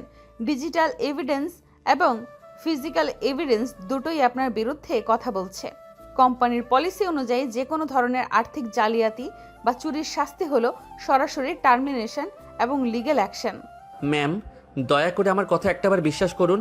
আমি চুরি করিনি, আমি কোনো জালিয়াতি করিনি। রফিক সাহেব আর তারেক বাবু আমাকে ফাঁসানোর জন্যই নাটক তৈরি করেছেন। আমার ড্রয়ারের চাবি কাল রাতে আমার কাছেই ছিল, কিন্তু এই টাকা কিভাবে এলো আমি জানি না। আপনি তো ইন্টারভিউর দিন আমার চোখ দেখেছিলেন ম্যাম। আমি কি এমন কাজ করতে পারি? বিজনেস ইমোশন বা মুখের কথায় চলে না মিস্টার আহমেদ। বিজনেস চলে ডকুমেন্টে, আর এই ডকুমেন্ট বলছে আপনি দোষী। রফিক সাহেব আর তারেক সাহেব এভরিথিং প্রুফ সহ আমার সামনে এনেছেন। আপনার মতো একজন ফ্রেশারকে বিশ্বাস করাটাই আমার ভুল ছিল। ম্যাম, আমার মনে হয় একে এখনই পুলিশের হাতে তুলে দেওয়া উচিত। আমাদের কোম্পানির রেপুটেশনের ব্যাপার এটা। ল ডিপার্টমেন্ট ওটা দেখবে রফিক সাহেব। মিস্টার আয়ান আহমেদ, আপনি এই মুহূর্তে আপনার আইডি কার্ড টেবিলে জমা দিন। আপনাকে চাকরি থেকে বরখাস্ত করা হলো। আগামী 1 ঘন্টার মধ্যে সিকিউরিটি গার্ডের উপস্থিতিতে আপনি আপনার পার্সোনাল জিনিসপত্র নিয়ে এই বিল্ডিং থেকে বের হয়ে যাবেন। এরপরেও যদি আপনাকে অফিসার আশেপাশে দেখা যায় তবে আমি নিজে আপনাকে অ্যারেস্ট করাবো। নীলা কথাগুলো শেষ করে জানালার দিকে মুখ ঘুরিয়ে দাঁড়িয়ে রইল, যেন সে আয়নের মুখটাও আর দেখতে চায় না। তার এই মারাত্মক এবং অনমনীয় অ্যাটিটিউডের সামনে আয়নের আর কোনো কথা বলার সাহস হলো না। সে কাঁপা কাঁপা হাতে নিজের গলার আইডি কার্ডটা খুলে টেবিলের উপর রেখে দিল। রফিক আর তারেক তখন আড়ালে জয়ের হাসি হাসছিল। আয়ন চোখের জল সামলাতে সামলাতে কেবিন থেকে বের হয়ে এলো। তার পুরো পৃথিবীটা এক মুহূর্তে উলটপালট হয়ে গেল। যে সততা সে নিজের অহংকার ভাবত, আজ সেই সততাই তাকে চোর বানিয়ে মাঝ রাস্তায় দাঁড় করিয়ে দিল। ভাঙ্গা মন আর চোখে এক আকাশ অন্ধকার নিয়ে রিকশায় করে বাড়ি ফিরছিল আয়ন। সততার এমন পুরস্কার পাবে সে তা কখনো ভাবেনি। রিকশাটা যখন মেন রোডে ছেড়ে একটু নির্বিলি সায়েন্স ল্যাবরেটরির পেছনের রাস্তা দিয়ে যাচ্ছিল, তখন হঠাৎ করে একটা বিলাসবহুল পাজোরা গাড়ির সামনে 3টি মোটরসাইকেল এসে ব্রেক কষল। 4-5 জন মুখোশধারী লোক দেশীয় অস্ত্র নিয়ে গাড়িটা ঘিরে ধরে ড্রাইভারকে নামিয়ে মারধর করতে লাগলো। গাড়ির পেছনে ছিটে বসা নীলার বাবাকে টেনে হিঁচড়ে নামিয়ে ওনার হাতে টাকার ব্যাগ ও দামি ঘড়ি ছিনতাই করার চেষ্টা করছিল তারা। তিনি বাধা দিতে একজন ধারালো ছুরি বের করলো। দূর থেকে এই দৃশ্য দেখে আয়নার স্থির থাকতে পারল না। সে রিকশা থেকে লাফিয়ে নেমে চিৎকার করে সেদিকে ছুটে গেল। এই কি করছিস তোরা? ছাড় ওনাকে, একদম ছবি না ওনাকে। পুলিশ আসছে, পালিয়ে যা তোরা।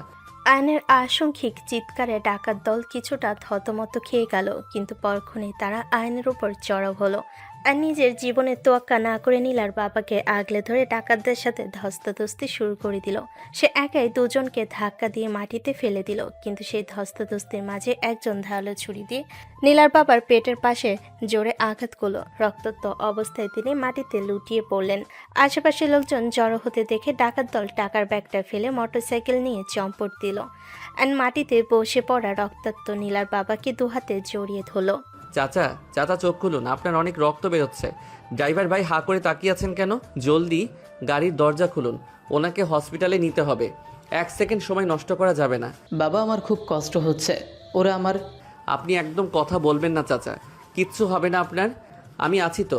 ড্রাইভার ভাই জোরে গাড়ি চালান, ল্যাভিড হসপিটালের দিকে নিন জলদি। হসপিটালের ইমার্জেন্সিতে নীলার বাবাকে ঢোকানোর পর ডাক্তাররা দ্রুত চেক আপ শুরু করলেন। আয়নের শার্টে তখন তার তাজা রক্ত লেগে আছে। একটু পরে অপারেশন থিয়েটার থেকে ডাক্তার হন্তদন্ত হয়ে বেরিয়ে এলেন। পেশেন্টের অবস্থা খুব ক্রিটিক্যাল। ছুরির আঘাতটা বেশ গভীরে লেগেছে এবং ওনার শরীর থেকে প্রচুর ব্লিডিং হয়ে গেছে। ইমিডিয়েটলি ও পজিটিভ রক্ত লাগবে। আমাদের ব্লাড ব্যাংকে এই মুহূর্তে ও পজিটিভ রক্ত স্টক নেই। আপনাদের মধ্যে কারো ব্লাড গ্রুপ ও পজিটিভ আছে? ডক্টর, আমার ব্লাড গ্রুপ ও পজিটিভ। আপনি 1 মুহূর্ত দেরি করবেন না। আমার শরীর থেকে যত রক্ত লাগে আপনি নিন, কিন্তু প্লিজ ওনাকে বাঁচান। উনি অনেক ভালো মানুষ মনে হচ্ছে। গ্রেট, আপনি জলদি আমার সাথে ব্লাড ডোনেশন রুমে আসুন। ওনার ড্রাইভার ওনার ফ্যামিলিকে ইনফর্ম করছে ওনার আসার আগেই আমাদের ব্লাড পুশ করতে হবে। আয়ন এক ব্যাগ রক্ত দিল। রক্ত দেওয়ার পর তার শরীরটা কিছুটা দুর্বল লাগছিল, তাই সে সেখানেই একটা চেয়ারে বসে পড়ল। এরই মধ্যে হসপিটালের করিডোর জুড়ে জুতোর খটখট শব্দ শোনা গেল। নীলা আর তার মা প্রায় দৌড়ে হসপিটালের ভিতর ঢুকলেন। ডাক্তার অপারেশন থিয়েটার থেকে বের হতে নীলা ওনার দিকে ছুটে গেল। ডক্টর, আমার বাবা কেমন আছেন? ওনার কি অবস্থা? ফোন পেয়ে আমি আর আম্মু পাগলের মতো ছুটে এসেছি। শান্ত হন মিস নীল। চেয়ারম্যান স্যারের অবস্থা এখন অনেকটাই স্টেবল। ওনাকে সঠিক সময়ে হাসপাতালে আনা হয়েছিল এবং একজন ইয়ং ছেলে নিজের জীবন বাজি রেখে ওনাকে বাঁচিয়েছে। শুধু তাই নয়, স্যারের শরীর থেকে অনেক রক্ত চলে গিয়েছিল। ওই ছেলেটা নিজের রক্ত দিয়ে স্যারকে জীবন বাঁচিয়েছে। আল্লাহর দরবারে লাখ লাখ শুক্রিয়া। ওনার জ্ঞান ফিরেছে তো ডাক্তার? আর সেই ছেলেটি কোথায়? আমার স্বামীর জীবন যে বাঁচিয়েছে, সে আমাদের দেবতা। আমি ওনাকে দেখতে চাই। হ্যাঁ, পেশেন্টের জ্ঞান ফিরেছে। আপনারা কেবিনে গিয়ে দেখা করতে পারেন। আর ওই যে কোনায় চেয়ারে বসে আছে ওই ছেলেটাই রক্ত দিয়েছে। ওনার নাম অয়ন আহমেদ। কি বললেন ডক্টর? আয়ান আহমেদ? নীলা ডাক্তারের কথা শুনে পুরো স্তব্ধ হয়ে গেল। সে কাঁপা কাঁপা পায়ে করিডোরের কোণার চেয়ারটার দিকে এগিয়ে গেল। আয়ন তখন কপালে হাত দিয়ে চোখ বন্ধ করে বসেছিল। পায়ের আওয়াজ পেয়ে সে চোখ খুলল এবং সামনে নীলাকে দেখে নিজের চোখকে বিশ্বাস করতে পারছিল না। ম্যাম, আপনি এখানে? আপনি এই হসপিটালে কিভাবে এলেন? ও আচ্ছা, আমি বুঝতে পেরেছি। ভেতরের ওই মুরব্বী ভদ্রলোক কি আপনার চেনা কেউ হন? ম্যাম, আপনি চিন্তা করবেন না, চাচা এখন একদম সুস্থ আছেন। ডাক্তার বললেন উনি বিপদমুক্ত। আমি ওনাকে রক্ত দিয়েছি, ওনার কিচ্ছু হবে না। নীলা আয়নের দিকে তাকিয়ে রইল। এই সেই ছেলে যাকে মাত্র কয়েক ঘন্টা আগে সে চোর আর জালিয়াতির অপবাদ দিয়ে অফিস থেকে ঘাড় ধাক্কা দিয়ে বের করে দিয়েছিল। আর সেই ছেলেটি তার বাবার প্রাণ বাঁচালো, নিজের শরীরে রক্ত দিল। নীলার ভেতরে সেই মারাত্মক ইগো আর প্রফেশনাল গাম্ভীর্য যেন এই মুহূর্তে এক নিমিষে ভেঙে চুরমার হয়ে গেল। সে লজ্জায় আর অপরাধ বোধে আয়নের সামনে আর এক সেকেন্ডও দাঁড়াতে পারল না। সে কোনো কথা না বলে উল্টো ঘুরে হনহন করে বাবার কেবিনের দিকে চলে গেল। পরের দিন সকালে নীলার বাবার জ্ঞান সম্পূর্ণ ফিরল এবং তিনি অনেকটাই সুস্থ বোধ করতে লাগলেন। নীলা তার বাবার মাথার পাশে বসে ওনার কপালে হাত বুলিয়ে দিচ্ছিলেন। নীলামারে, কাল রাতে যদি ওই মুরব্বী ভদ্রলোক দীপদূতের মতো না আসতো, তবে আজ তোরা আমাকে জীবিত দেখতে পেতিস না। ডাকাতরা যখন আমাকে ছুরি মারলো, ছেলেটা নিজের বুক দিয়ে আমাকে আগলে রেখেছিল। ও নিজে ডাকাতদের মারধর করে তাড়িয়েছে। বাবা, তুমি এখন বেশি কথা বলো না। ডক্টর তোমাকে রেস্ট নিতে বলেছে। না মা, আমার কথা শোন। হসপিটাল আনার পথে ছেলেটা সারাক্ষণ আমার হাত ধরে রেখেছিল আর বলছিল, চাচা আপনি আল্লাহকে ডাকুন, আপনার কিচ্ছু হবে না। ওনার চোখ দুটো আমি দেখেছি মা, এত পরিষ্কার, এত সৎ চোখ আমি আমার পুরো লাইফে খুব কম মানুষের দেখেছি। ওই ছেলেটার নাম যেন কি বললো? ডাক্তার আয়ান আহমেদ। ও কি আমাদের অফিসের কেউ? হ্যাঁ বাবা, ও আমাদের অফিসের লজিস্টিক ডিপার্টমেন্টের অ্যাসিস্ট্যান্ট ম্যানেজার ছিল। ছিল মানে কি মা, এখন নেই কেন? বাবা, কাল দুপুরেই অডিট রিপোর্টের ফান্ড জালিয়াতি আর ক্যাশ চুরির অপরাধে আমি নিজে একে চাকরি থেকে বরখাস্ত করেছি। সমস্ত এভিডেন্স ওর এগেনস্টে ছিল। রফিক সাহেব আর তারেক সাহেব প্রমাণ সহ ফাইল জমা দিয়েছিল। কি বললি তুই? আয়ন চুরি করেছে, জালিয়াতি করেছে? ইম্পসিবল। যে ছেলে নিজের জীবন বাজি রেখে একজন অপরিচিত মুরব্বী ভদ্রলোককে বাঁচাতে পারে, নিজের গায়ের তাজা রক্ত বিলিয়ে দিতে পারে, সে কখনো কয়েকটা টাকার জন্য জালিয়াতি করতে পারে না। নীলা, তুই বিজনেসের প্রফেশনালিজম দেখতে গিয়ে অন্ধ হয়ে গেছিস। কাগজের এভিডেন্স মানুষ তৈরি করতে পারে, কিন্তু মানুষের চরিত্র মানুষ এইভাবে বানাতে পারে না। তুই মস্ত বড় ভুল করেছিস মা। একটা সৎ ছেলেকে তুই চোর বানিয়েছিস। বাবার মুখের এই তীব্র তিরস্কার নীলার বুকে তীরের মতো বিঁধল। সে নিজের কেবিনে ফিরে এসে চেয়ারে বসল। তার মনে এক বিরাট সন্দেহ দানা বাঁধল। যদি রফিকা তারেক সত্যি কোনো ষড়যন্ত্র করে থাকে, নীলা রহমান কোনো কিছু সহজে ছাড়ার পাত্রী নয়। সে ইমিডিয়েটলি কোম্পানির হেড অফ সিকিউরিটি আর একজন থার্ড পার্টি প্রাইভেট ইনভেস্টিগেটরকে ডাকল। মিস্টার জামান, কাল রাতে অফিসের আইটি লগ আর সিসিটিভি ফুটেজ আমার এক্ষুনি চাই। আর লজিস্টিক ডিপার্টমেন্টের রফিক সাহেব ও তারেক আহমেদের গত 3 মাসের পার্সোনাল ব্যাংক স্টেটমেন্ট এবং কল রেকর্ড ট্র্যাক করুন। আমি 24 ঘন্টার মধ্যে আসল সত্যিটা জানতে চাই। যদি ফাইলে কোনো টেম্পারিং হয়ে থাকে, তবে সেটা কে করেছে, আই নিড টু নো। নীলার কঠোর নির্দেশে ইনভেস্টিগেশন টিম কাজ শুরু করলো। 2 দিন পর প্রাইভেট ইনভেস্টিগেটর নীলার টেবিলে একা মোটা ফাইল এনে রাখলো। ফাইলটা খুলতে নীলার চোখ দুটোর আগে আর লজ্জায় লাল হয়ে উঠল। সিসিটিভি ফুটেজে পরিষ্কার দেখা যাচ্ছে মাঝরাতে তারেক আহমেদ সিকিউরিটি গার্ডকে সরিয়ে আয়নের ডয়ারে ফাইল টেম্পারিং করছে এবং টাকার খাম লুকিয়ে রাখছে। শুধু তাই নয়, রফিক সাহেবের কল রেকর্ডে পুরনো ডেন্ডরদের সাথে মোটা অঙ্কের টাকা লেনদেনের স্পষ্ট প্রমাণ পাওয়া গেছে। রফিক আর তারেক, এত বড় সাহস তোমাদের! আমার কোম্পানিতে বসে তোমরা নোংরামি করেছো, আর একটা সৎ ছেলেকে তোমরা ফাঁসিয়েছো, আর আমি বোকার মতো তোমাদের ফাঁদে পা দিলাম। নীলা নিজের চেয়ারে বসে দুহাতে নিজের মাথাটা চেপে ধরল। সে নিজের জীবনে কখনো কোনো সিদ্ধান্তে ভুল করেনি। নিজেকে সে অত্যন্ত তুখোড় এবং নিখুঁত বিজনেস ওমেন ভাবত, কিন্তু আজ একটা নির্দোষ সৎ ছেলের ক্যারিয়ার ধ্বংস করার অপরাধবোধ তাকে ভেতর থেকে কুড়ে কুড়ে খাচ্ছিল। সে মনে মনে ভাবল, আয়নার সামনে সে কোন মুখে দাঁড়াবে? যে ছেলেটি তার বাবার প্রাণ বাঁচালো তাকে সে চোর অপবাদ দিয়ে তাড়িয়ে দিয়েছে। এই চরম লজ্জার অপরাধবোধ নীলা রহমানকে পুরোপুরি স্তব্ধ করে দিল। ল্যাপটপের স্ক্রিনে ভেসে ওঠা অফিসিয়াল মেইলটার দিকে দু চোখ বড় বড় করে তাকিয়ে রইল আয়ান। আজ সকালে এনকে গ্রুপ অফ কোম্পানিজের এইচআর ডিপার্টমেন্ট থেকে জরুরি ভিত্তিতে একটি মেইল পাঠানো হয়েছে। সেখানে অত্যন্ত সম্মান দিয়ে আয়নকে আজই এমডি নীলা রহমান পার্সোনাল কেবিনে দেখা করতে বলা হয়েছে। চুরির অপবাদ মাথায় নিয়ে চলে আসার পর এভাবে আবার ডেকে পাঠানোই আইন কিছুটা দ্বিধায় পড়ে গেল। তবে নিজের সততার উপর তার পূর্ণ ভরসা ছিল, তাই সে ঠিক করলো আজ সে যাবে এবং নিজের শেষ কথাটুকু বলে আসবে। বাবা, অফিস থেকে আবার মেইল এসেছে। নীলা ম্যাম আমাকে আজই ওনার কেবিনে দেখা করতে বলেছেন। আলহামদুলিল্লাহ বাবা, আমি তোকে আগেই বলেছিলাম আল্লাহ কখনো সৎ মানুষের উপর অন্যায় স্থায়ী হতে দেন না। নিশ্চয়ই ওনারা নিজেদের ভুল বুঝতে পেরেছেন। তুই কোনো ভয় না রেখে মাথা উঁচু করে অফিসে যা, কেমন? বাবার দোয়া নিয়ে আইন আবার সেই চেনা কাজ ঘেরা সুবিশাল বিল্ডিংটার সামনে এসে দাঁড়ালো। বুকে একরাশ মিশ্র অনুভূতি নিয়ে এসে লিফটে চড়ে এমডি কেবিনের সামনে পৌঁছালো।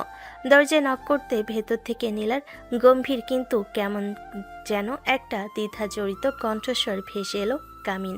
দরজা ঠেলে আয়ান ভেতরে ঢুকতে দেখলো নীলা রহমান আজ সাদা রঙের একটা সুতির শাড়ি পরে চুপচাপ দাঁড়িয়ে আছে। তার চোখে সে চিরচেনা অহংকার বা মারাত্মক অ্যাটিটিউড আজ উধাও। সেখানে কেবল একরাশ ক্লান্তি আর অপরাধবোধ। গুড মর্নিং ম্যাম, আপনি মেইল করে ডেকেছিলেন তাই এলাম।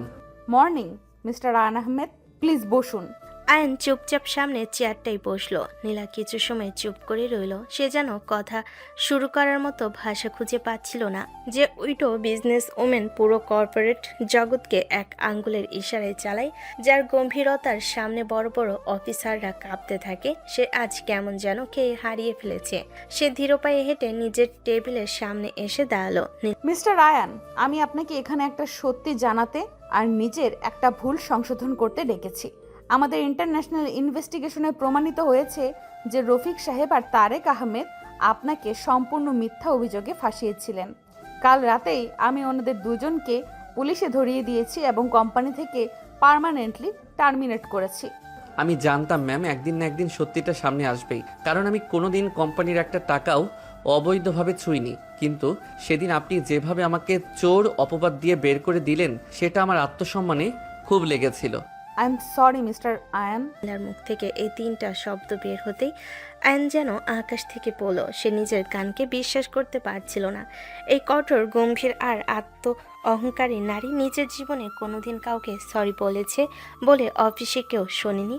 নীলা নিজের চশমাটা টেবিলের ওপর রেখে আয়নের চোখের দিকে সরাসরি তাকালো। আমি আমার লাইফে ফার্স্ট টাইম কাউকে সরি বলছি মিস্টার আয়ান আহমেদ। কাগজের এভিডেন্স দেখে আমি সেদিন ভুল সিদ্ধান্ত নিয়েছিলাম। একজন প্রফেশনাল বিজনেসম্যান হিসেবে ডকুমেন্টের বাইরে যাওয়া আমার পক্ষে সম্ভব ছিল না, কিন্তু মানুষ হিসেবে আমি আপনার সাথে অন্যায় করেছি।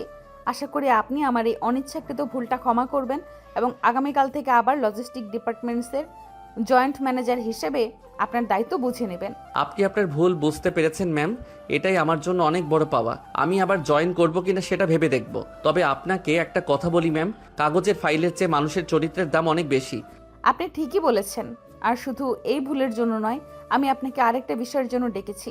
সেদিন রাতে সায়েন্স ল্যাবরেটরির মোড়ে নিজের জীবন বাজিয়ে রেখে আপনি যে মুরব্বী ভদ্রলোককে ডাকাতদের হাত থেকে বাঁচিয়েছিলেন এবং নিজের রক্ত দিয়ে নতুন জীবন দিয়েছিলেন, তার জন্য আপনাকে ধন্যবাদ জানানোর কোনো ভাষা আমার জানা নেই। ম্যাম, আপনি সেই মুরব্বী ভদ্রলোকের কথা কিভাবে জানলেন? আর আপনি আমাকে কেন ধন্যবাদ দিচ্ছেন? কারণ সেদিন রাতে আপনি যার জীবন বাঁচিয়েছিলেন সেই মুরব্বী ভদ্রলোক আর কেউ নন, তিনি আমার বাবা সালাউদ্দিন রহমান, এনকে গ্রুপের চেয়ারম্যান। নীলার এই আশঙ্কিক স্বীকারোক্তিতে আয়ন পুরো স্তব্ধ হয়ে গেল। তার মুখের ভাষা যেন এক মুহূর্তে হারিয়ে গেল। সে সেদিন হসপিটালের করিডোরে নীলাকে দেখে ভেবেছিল হয়তো চেনা কেউ, কিন্তু সেই মুরব্বী ভদ্রলোক যে স্বয়ং নীলার বাবা এবং এই বিশাল কোম্পানির চেয়ারম্যান তা সে স্বপ্নও ভাবিনি। কি বলছেন ম্যাম? উনি আপনার বাবা ছিলেন? আমি তো ওনাকে স্রেফ একজন বিপদে পড়া মানুষ হিসেবে বাঁচিয়েছিলাম। ওনার পরিচয় তো আমি জানতাম না। হ্যাঁ, আমি জানি আপনি ওনার পরিচয় জানতেন না, আর ঠিক এই কারণেই আপনার প্রতি আমার শ্রদ্ধা আরও বেড়ে গেছে। যে মেয়ে আপনাকে চোর বলে তাড়িয়ে দিল, আপনি তারই বাবার প্রাণ বাঁচালেন নিজের রক্ত দিয়ে। বাবা আজ সম্পূর্ণ সুস্থ এবং তিনি আপনার সাথে দেখা করার জন্য অধীর আগ্রহে অপেক্ষা করছেন।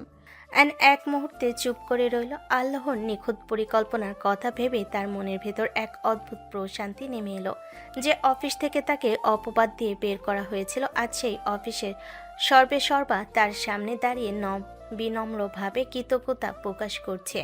অফিসে পুনরায় জয়েন করার পর আয়নের কাজের গতি আরও নিষ্ঠা আগের চেয়েও বহুগুণ বেড়ে গেল। জয়েন্ট ম্যানেজার হিসেবে পুরো লজিস্টিক ডিপার্টমেন্টের দায়িত্ব এখন তার কাঁধে। সে কোনো পুরনো তিক্ততা মনে রেখে দিনরাত এক করে অফিসের কাজে নিজের সর্বোচ্চ ডেডিকেশন দিতে লাগলো। আইনের এই অসাধারণ কর্মদক্ষতা এবং নিখুঁত সততা খুব অল্প সময়ের মধ্যে নীলার মনে এক বিশাল জায়গা করে নিল। যে নীলা রহমান আগে কাউকে সহজে বিশ্বাস করত না, সে এখন যে কোনো গুরুত্বপূর্ণ ফাইলে চোখ বোনার আগে আইনের মতামত খোঁজে। কাজের মাধ্যমে আইন হয়ে উঠল নীলার সব থেকে বিশ্বস্ত এবং নির্ভরযোগ্য একজন অফিসার। মিস্টার আন, এমডি ম্যাম আপনাকে ওনার কেবিনে ইমিডিয়েটলি ফাইলগুলো নিয়ে যেতে বলেছেন। জাপান থেকে যে মাল্টিন্যাশনাল চেইন কোম্পানির টিম এসেছেন, তাদের মেগা প্রজেক্ট অর্ডারটা আমাদের লক করতে হবে। ম্যাম আজ লাঞ্চও করেনি, ওনার কেবিনেই মিটিং হবে। জি, আমি সব রেডি করে নিয়েছি। আপনি ম্যামকে বলুন আমি 2 মিনিটের মধ্যে আসছি। এই মেগা প্রজেক্টের অর্ডারটা ছিল এনকে গ্রুপের ইতিহাসের সব থেকে বড় প্রজেক্ট।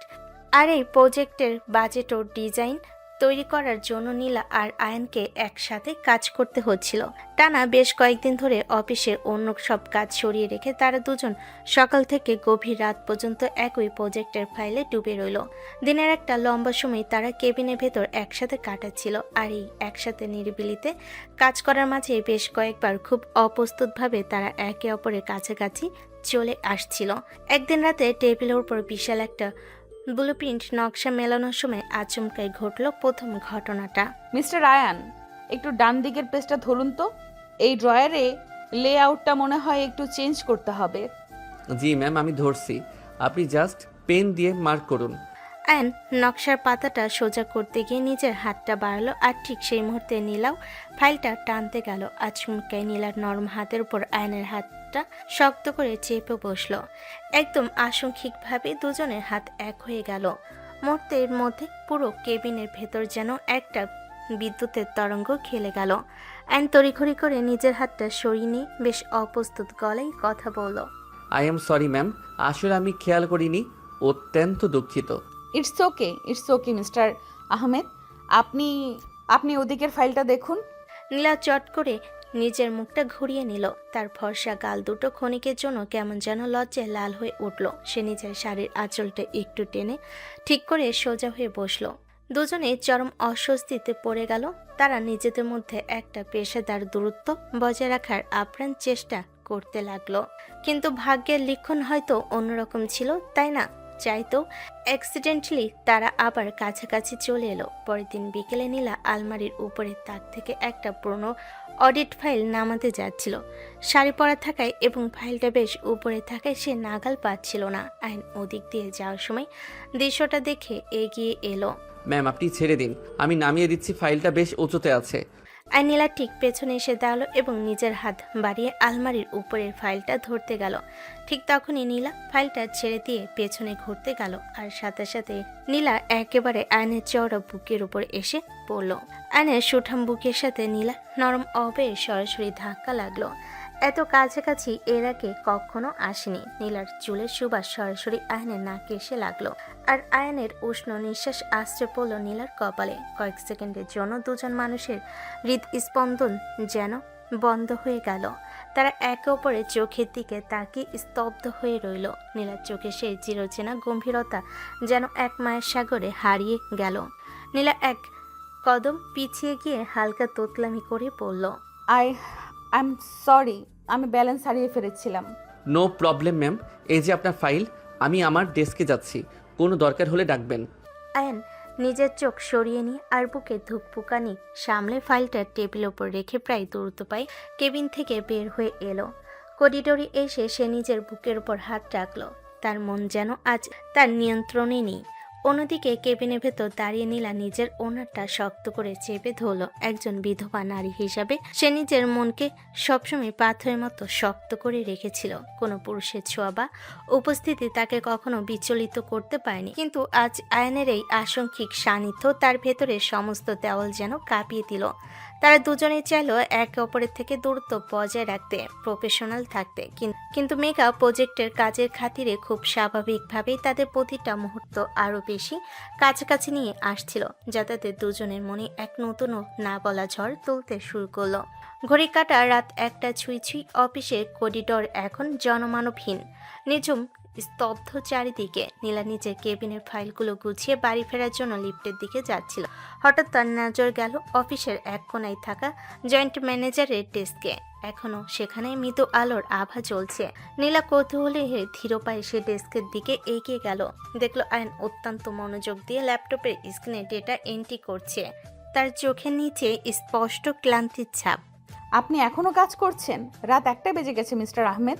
ম্যাম, আপনি এখন অফিসেই? আমি খেয়ালই করিনি। আসলে প্রজেক্টের এই অংশটুকু একটু জটিল ছিল, আর মাত্র কয়েকটা লাইন বাকি আছে।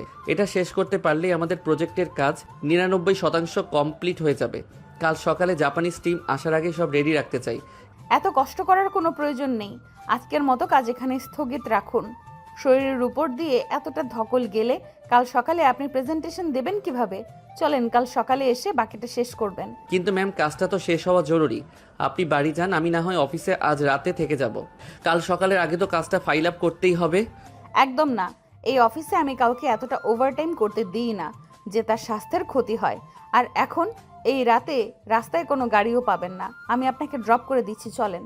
না ম্যাম, তার প্রয়োজন নেই। আমি কোনো মতে ব্যবস্থা করে নেব। আপনি কষ্ট করে আমাকে নামিয়ে দিয়ে আসবেন কেন? আমি কি আপনাকে অনুরোধ করছি মিস্টার আহমেদ?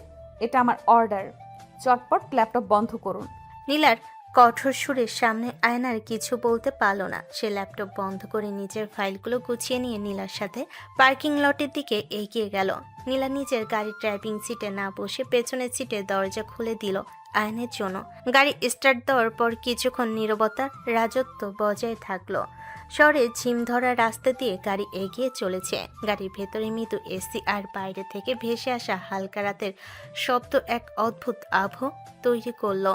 আপনার পরিবারে কে কে আছেন যেন? ইন্টারভিউয়ের সময় পড়েছিলাম, তবে আজ একটু বিস্তারিত জানতে ইচ্ছে করছে। আমার মা, বাবা আর ছোট একটা ভাই। আমি সংসারের বড় ছেলে, তাই সব দায়িত্ব আমার উপর। মা খুব সহজ সরল মানুষ, আমার সব কাজে তিনি সাহস যোগান। আর বাবা তো সবসময় আমাকে সততার শিক্ষা দিয়ে বড় করেছেন। আপনার বাবার শিক্ষা আপনি একদম অক্ষরে অক্ষরে পালন করছেন। রফিক আর তারেকদের ঘটনায় আমি আপনার সততা দেখে অবাক হয়েছিলাম। একজন তরুণ ছেলে হয়ে এই কর্পোরেট জগতে এতটা সৎ থাকা সত্যিই বিরল। আসলে ম্যাম, সৎ থাকার জন্য বাড়তি কোনো গুণের প্রয়োজন হয় না, শুধু নিজের বিবেকের কাছে পরিষ্কার থাকাটা জরুরি। আপনিও তো কম শক্ত হাতে পুরো কোম্পানি সামলাচ্ছেন। আপনার তো অনেক অনেক বেশি চাপ। আপনি কিভাবে একা সব সামলান? একা? মনে হয় তো সবাই তাই। বিধবা হওয়ার পর বাইরের জগতের মানুষ সহানুভূতি আর অফিসের কঠিন বাস্তবতার মধ্যে নিজেকে শক্ত রাখাই ছিল আমার একমাত্র চ্যালেঞ্জ। সবাই ভাবে আমি খুব রাগী বা গম্ভীর, কিন্তু মানুষ তো আর ভেতরটা দেখে না। মানুষ যা দেখে তা দিয়ে বিচার করলে অনেক সময় ভুল হয় ম্যাম। আমি নিজেও তো ভুল করেছিলাম। আপনার এই গম্ভীরতার আড়ালে যে এত কোমল একজন মানুষ আছে সেটা আমি আগে বুঝিনি। সেদিন হসপিটালে আপনার বাবার পাশে আপনাকে দেখে প্রথমে বুঝেছিলাম আপনি সাধারণ কোনো মানুষ নন, আপনি অনেক দায়িত্বশীল একজন মেয়ে। দায়িত্ব পালন করতে করতেই নিজের জীবনের অনেকটা সময় শেষ করে দিলাম মিস্টার আহমেদ। আজ প্রথমবার মনে হচ্ছে কাজের বাইরেও জীবন বলে একটা শব্দ আছে। যাক, সেসব কথা। আপনার বাসার রাস্তা কোন দিকে? এই যে সামনে মোড়টা আছে ওখানে লেফট নিন। গাড়িটা আয়ানের বাড়ির গলির সামনে থামলো। গাড়ি নামার পরও নীলা ইঞ্জিন অফ করলো না। সে স্টিয়ারিং হুইলে হাত রেখে আয়নের দিকে তাকালো। আয়নও শান্ত দৃষ্টিতে নীলার চোখের দিকে তাকালো। রাতের এই নিস্তব্ধতায় গাড়ির ভেতরে মৃদু আলোয় নীলার মুখটা কেমন যেন আরো মায়াবী দেখাচ্ছিল। কাল সকালে আবার দেখা হবে মিস্টার আহমেদ, সাবধানে বাড়িতে যান। আপনিও সাবধানে বাড়ি ফিরবেন ম্যাম। Good night. আয়ন গাড়ি থেকে নেমে গেল। সে গলি দিয়ে নিজের বাড়ির দিকে হাঁটা শুরু করলো, কিন্তু নীলা গাড়িতে বসে আয়নের চলে যাওয়ার পথের দিকে তাকিয়ে রইল। তার বুকের ভেতর এক অদ্ভুত দলা পাকানো অনুভূতি। এতদিন সে যে দেওয়াল তুলে রেখেছিল আয়নের সরলতা আর সততা সেই দেওয়ালের ফাটল ধরতে শুরু করেছে। আয়নের সাথে কাটানো প্রতিটা মুহূর্ত তার কাছে এখন এক নতুন অর্থ নিয়ে আসছে, যা নীলা রহমান আগে কখনোই অনুভব করেনি। এনকে গ্রুপের করিডর দিয়ে আয়ন হেঁটে যাচ্ছে, আর একদল কর্মচারী তাকে দেখে নিজেদের মধ্যে ফিসফিসানি শুরু করে দিল। রফিকাত তারেক বিদায় নেওয়ার পর অফিসে এখন নতুন এক আলোচনার কেন্দ্রবিন্দু নীলা ম্যাডাম আর আয়ন আহমেদ। তাদের একসাথে কাজ করা, গভীর রাত পর্যন্ত কেবিনে সময় কাটানো, আর নীলা নিচে ড্রাইভ করে আয়নকে নামিয়ে দিয়ে আসার ঘটনাগুলো এখন অফিসের বাতাসে ভেসে বেড়াচ্ছে। আইন বিষয়টি টের পেলেও পাত্তা দিচ্ছে না, কিন্তু নীলার কান পর্যন্ত কিছু কথা পৌঁছাতে শুরু করেছে। ম্যাম, জাপানিজ টিমের সাথে প্রেজেন্টেশনের জন্য সব ফাইল তৈরি, কিন্তু আমি কি কিছু বলবো? আমার মনে হয় আমাদের একটু দূরত্ব বজায় রেখে কাজ করা উচিত। অফিসের লোকজন আমাদের নিয়ে অদ্ভুত সব কথা বলছে। লোকজন কি বলছে তাতে আমার কিছু যায় আসে না মিস্টার আহমেদ। আমার কোম্পানি, আমার রুলস। আমি কি কারো কথায় নিজের কাজের স্টাইল চেঞ্জ করব? আপনাকে আমার সাথে কাজ করতে হবে, কারণ আপনি আমার সেরা অফিসার। বাইরের মানুষ কি বলল তা নিয়ে মাথা ঘামানোর সময় আমার নেই। ম্যাম, আপনি হয়তো অভ্যস্ত, কিন্তু আমার খুব অস্বস্তি হয়। আমার সততা নিয়ে কথা উঠলে আমি মেনে নিতে পারি, কিন্তু আমাদের সম্পর্ক নিয়ে মানুষের এই নোংরা মন্তব্য আমার জন্য খুব যন্ত্রণার। আমি জানি আপনি কি অনুভব করছেন, কিন্তু আমি আপনাকে ছাড়া এই প্রজেক্টের দ্বিতীয় কাউকে যোগ্য মনে করি না। আয়ান, আপনি আমার বিশ্বস্ত। মানুষের মুখে তো আর লাগাম দেওয়া যায় না, তাই ওসব ভুলে কাজ করুন। নীলা হয়তো মুখে বলছে মানুষের কথা সে পাত্তা দেয় না, কিন্তু আয়নের প্রতি তার মনের গভীরে যে অনুভূতির জন্ম নিয়েছে তা সে নিজেও এখন আর অস্বীকার করতে পারছে না। গত কয়েকদিন ধরে সে আয়নকে পর্যবেক্ষণ করেছে। আয়নের কাজের প্রতি নিষ্ঠা, তার পোশাকের পরিচ্ছন্নতা আর নীলার চোখের দিকে তাকানোর সময় আয়ন সেই স্বাভাবিক সংকোচ সবকিছুই নীলাকে এক অদ্ভুত ঘোরের মধ্যে ফেলে দিচ্ছে। লাঞ্চের সময় নীলা সাধারণত একা খেত, কিন্তু আজ আয়নকে ডেকে পাঠালো। আয়ান, ডাইনিং রুমে আসুন, আজ লাঞ্চটা একসাথে করব। ম্যাম, অফিস স্টাফটা দেখবে তো? বলেছি না আমি যা বলি সেটা করুন। আয়ান, আমি এখন আপনার সাথে লাঞ্চ করতে চাই, এটা আমার ব্যক্তিগত ইচ্ছা। লাঞ্চ টেবিলে বসে নীলা খুঁটিয়ে খুঁটিয়ে আয়নকে দেখছিল। আয়ন একটু অস্বস্তিতেই ছিল, কিন্তু নীলার চোখে আজ এক ভিন্ন আবেদন। নীলা কথা শুরু করলো, কিন্তু খাবারের চেয়ে তার নজর ছিল আয়নের মুখের দিকে। আয়ান, আপনি কি কখনো ভেবেছেন আপনার ব্যক্তিগত জীবনের কোনো প্ল্যান? মানে আপনার লাইফে কি কাউকে নেই? ম্যাম, মধ্যবিত্ত পরিবারের দায়িত্ব কাঁধে নিয়ে ব্যক্তিগত জীবনের কথা ভাবার সময় হয়ে ওঠেনি। আর আমাকে কে পছন্দ করবে ম্যাম? একজন সাধারণ চাকুরে যার জীবনের সবটুকু সময় অফিসের ফাইলেই কাটে। আপনি খুব ভুল ভাবছেন। একজন মানুষের জীবনের সবচেয়ে সুন্দর জিনিস হলো তার সততা এবং দায়িত্ববোধ। এগুলো যার আছে তাকে পছন্দ না করে পারা যায় না। আপনি কি জানেন আপনার মধ্যে এমন একটা চুম্বকীয় শক্তি আছে যা মানুষকে আপনার দিকে টানে? আমি নিজে এখন কাজের বাইরেও আপনার কথা ভাবি। ম্যাম, আপনি সব কি বলছেন? আমি আপনার জুনিয়র, আপনার এমপ্লয়ি মাত্র। আমি জানি আমি কে আর আপনি কে, কিন্তু আয়ান, আমার হৃদয়ে পাথর ছিল। আমার স্বামী মারা যাওয়ার পর আমি কোনোদিন অন্য কাউকে নিয়ে ভাবিনি, কিন্তু সেদিন যখন আপনি আমার বাবার জন্য নিজের রক্ত দিলেন, সেদিন থেকে আমার মনে আপনার প্রতি একটা আলাদা জায়গা তৈরি হয়েছে। এটা শুধু কৃতজ্ঞতা নয় আয়ান, তার থেকে অনেক বেশি কিছু। ম্যাম, আপনি আবেগপ্রবণ হয়ে পড়েছেন। আপনি একজন বড় কোম্পানির প্রধান, এসব কথা আপনার ব্যক্তিত্বের সাথে মানায় না। আপনি বিধবা হিসেবে নিজের সম্মান আগলে আছেন। আমাকে নিয়ে এসব ভাবলে আপনার সম্মান ধুলোয় মিশে যাবে।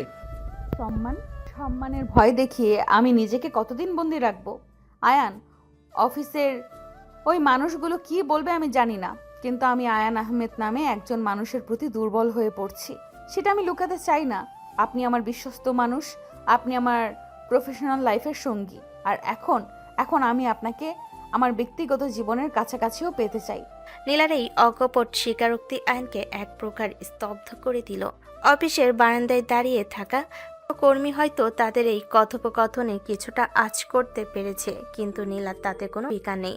সে আজ নিজে মনের জমানো সব কথা আয়নার সামনে মেলে ধরল। আয়ন বুঝতে পারল নীলার এই কঠোর গাম্ভীর্যের আড়ালে যে নারীটি লুকিয়েছিল সে আজ মুক্তি পেতে চাইছে, কিন্তু এই পথে কাটা অনেক। অফিসের ষড়যন্ত্র, সমাজের চোখ আর তাদের পদের ব্যবধান, এই সব কিছুর মাঝে আয়ন কি করবে সে নিজেও জানে না।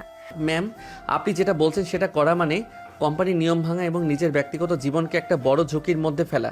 আমি আপনার এই অনুভূতিকে সম্মান করি, কিন্তু বাস্তবতা মানতে হবে। বাস্তবতা আমি তৈরি করি আয়ান। আমি জানি কিভাবে এসব সামলাতে হয়। এখন আপনি শুধু বলুন, আপনি কি আমার এই অনুভূতিকে এক ফোঁটা সম্মানও দেবেন? আমি আপনার চোখের দিকে তাকালে নিজের অস্তিত্ব হারিয়ে ফেলি ম্যাম। আপনি নিজে থেকে আমাকে ডাকলে আমার পৃথিবীটা থমকে যায়। এর চেয়ে বড় সম্মান আর কি হতে পারে? নীলার ঠোঁটের কোণে আজ এক অন্যরকম হাসি। নীলার জীবনে যে একটা বড় পরিবর্তন এসেছে তা তার বাবা মা কারোর চোখই এড়িয়ে যায়নি। বাড়িতে আগে যেখানে নীলা কেবল ফাইল আর কাজ নিয়ে ব্যস্ত থাকতো, এখন সেখানে সে মাঝে মাঝে আয়নায় নিজেকে দেখে, একলা বসে মুচকি হাসে। তার বাবার মুখে হাসি ফিরেছে, মায়ের মুখে নতুন স্বপ্ন। একদিন রাতে খাবারের পর নীলার মা আর তার ঘরে এসে বসলেন। নীলা, তোর বাবা অনেক দিন ধরে একটা কথা বলতে চাইছে কিন্তু পারছে না। তোর জীবনে তো অনেক ঝড় গেছে, কিন্তু এখন তুই আবার নতুন করে বাঁচার চেষ্টা করছিস। এটা দেখে আমরা খুব খুশি। ঠিকই বলেছ, তোর মা তোর অফিসের ওই আন ছেলেটার কথা আমরা শুনেছি। আমার প্রাণ বাঁচিয়েছে, সে আবার তোর জীবনেও প্রাণ ফিরিয়ে দিয়েছে। তোর মা আর আমি ভাবছিলাম তোরা যদি বিয়েটা সামাজিকভাবে সব মেনে নিয়ে নতুন করে ঘর বাঁধার কথা ভাবতি। কথাটা শোনা মাত্রই নীলা সারাশরী শীতে জমে গেল। বিয়ের কথা, সেই আতঙ্ক, সেই পুরনো অভিশপ্ত স্মৃতিগুলো যেন তার মনের পর্দায় ভেসে উঠল। একবার সংসার ভেঙেছে, সেই ক্ষত এখনও তাজা। আর আয়ান, সে তো সরল সৎ একটি ছেলে।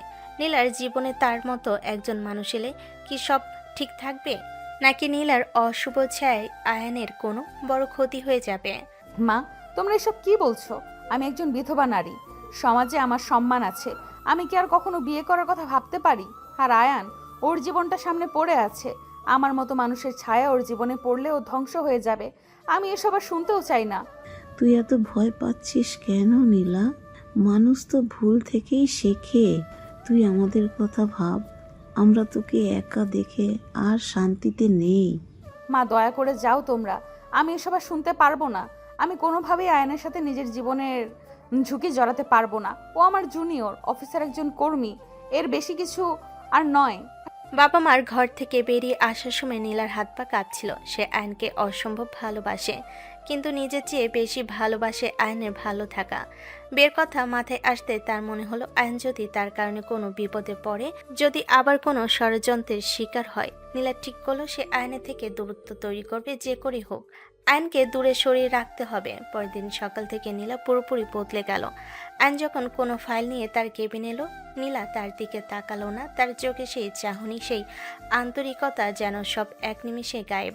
ম্যাম, এই ফাইলগুলো চেক করে সাইন করে দিলে জাপানিজ টিমের মিটিংয়ে যেতে পারি। ফাইলগুলো টেবিলের কোনায় রেখে যান, আমি পরে দেখে নেব। আর হ্যাঁ, এখন থেকে মিটিংয়ে যাওয়ার প্রয়োজন নেই। আমি নিজেই সব কিছু হ্যান্ডেল করব। আপনি আপনার ডেস্কে ফিরে যান। কিন্তু ম্যাম, এই প্রজেক্টের সব ডিটেলসে তো আমার কাছে। আমি ছাড়া আপনি? আমি সব কিছু জানি মিস্টার আহমেদ। আমার সিদ্ধান্ত নিয়ে প্রশ্ন করবেন না। আপনি আপনার সীমা বজায় রেখে কাজ করুন। এখন যেতে পারেন। আয়ন অবাক হয়ে নীলার দিকে তাকিয়ে রইল। মাত্র গতকাল পর্যন্ত নীলা তাকে নিজের জীবনের সবটুকু আবেগ উজাড় করে দিয়েছিল। আজ সে যেন এক সম্পূর্ণ অচেনা মানুষ। আয়ন বুঝতে পারল না কি হয়েছে, তবু সে মন খারাপ করে নিজের ডেস্কে ফিরে এলো। সে খেয়াল করলো নীলা এখন সব জায়গায় দূরত্ব বজায় রাখছে। লাঞ্চে একসাথে বসত দূরের কথা, করিডরে ডাকা হলো, নীলা আয়নকে অন্য দিকে মুখ ফিরিয়ে নিচ্ছে। কেন এমন করছো নীলা? তুমি কি ভয় পাচ্ছ? আমি বুঝতে পারছি তুমি কিছু একটা লুকাচ্ছ, কিন্তু এভাবে আমাকে দূরে সরিয়ে তুমি কি নিজে ভালো থাকতে পারবে? আয়নের বুকের ভেতরটা খালি খালি লাগছিল। নীলাকে ছাড়া তার দিনগুলো কেমন যেন ধূসর। নীলা সেই গম্ভীর চাহনি, তার কাজের প্রতি জেদ, সবকিছুর অভাব সে প্রতিটা মুহূর্তে টের পাচ্ছিল। অফিসের ফাইল নিয়ে কাজ করার সময় মাঝে মাঝে সে নীলার কেবিনের দরজার দিকে তাকিয়ে থাকতো। আশায় যে হয়তো নীলা তাকে ডাকবে, কিন্তু নীলা নিজের কাজের পাহাড়ের নিচে ঢেকে ফেলে আয়ানকে পুরোপুরি এড়িয়ে চলছিল। আমাকে দূরে থাকতেই হবে। আয়ান, আমি তোমাকে ভালোবাসি বলেই তোমাকে হারিয়ে ফেলতে চাই না। আমার অশুভ ছায়ায় তোমার সরল জীবনটা ধ্বংস করতে আমি পারবো না। ক্ষমা করে দিও আমাকে, কিন্তু এই দূরত্বই তোমার সুরক্ষার একমাত্র পথ।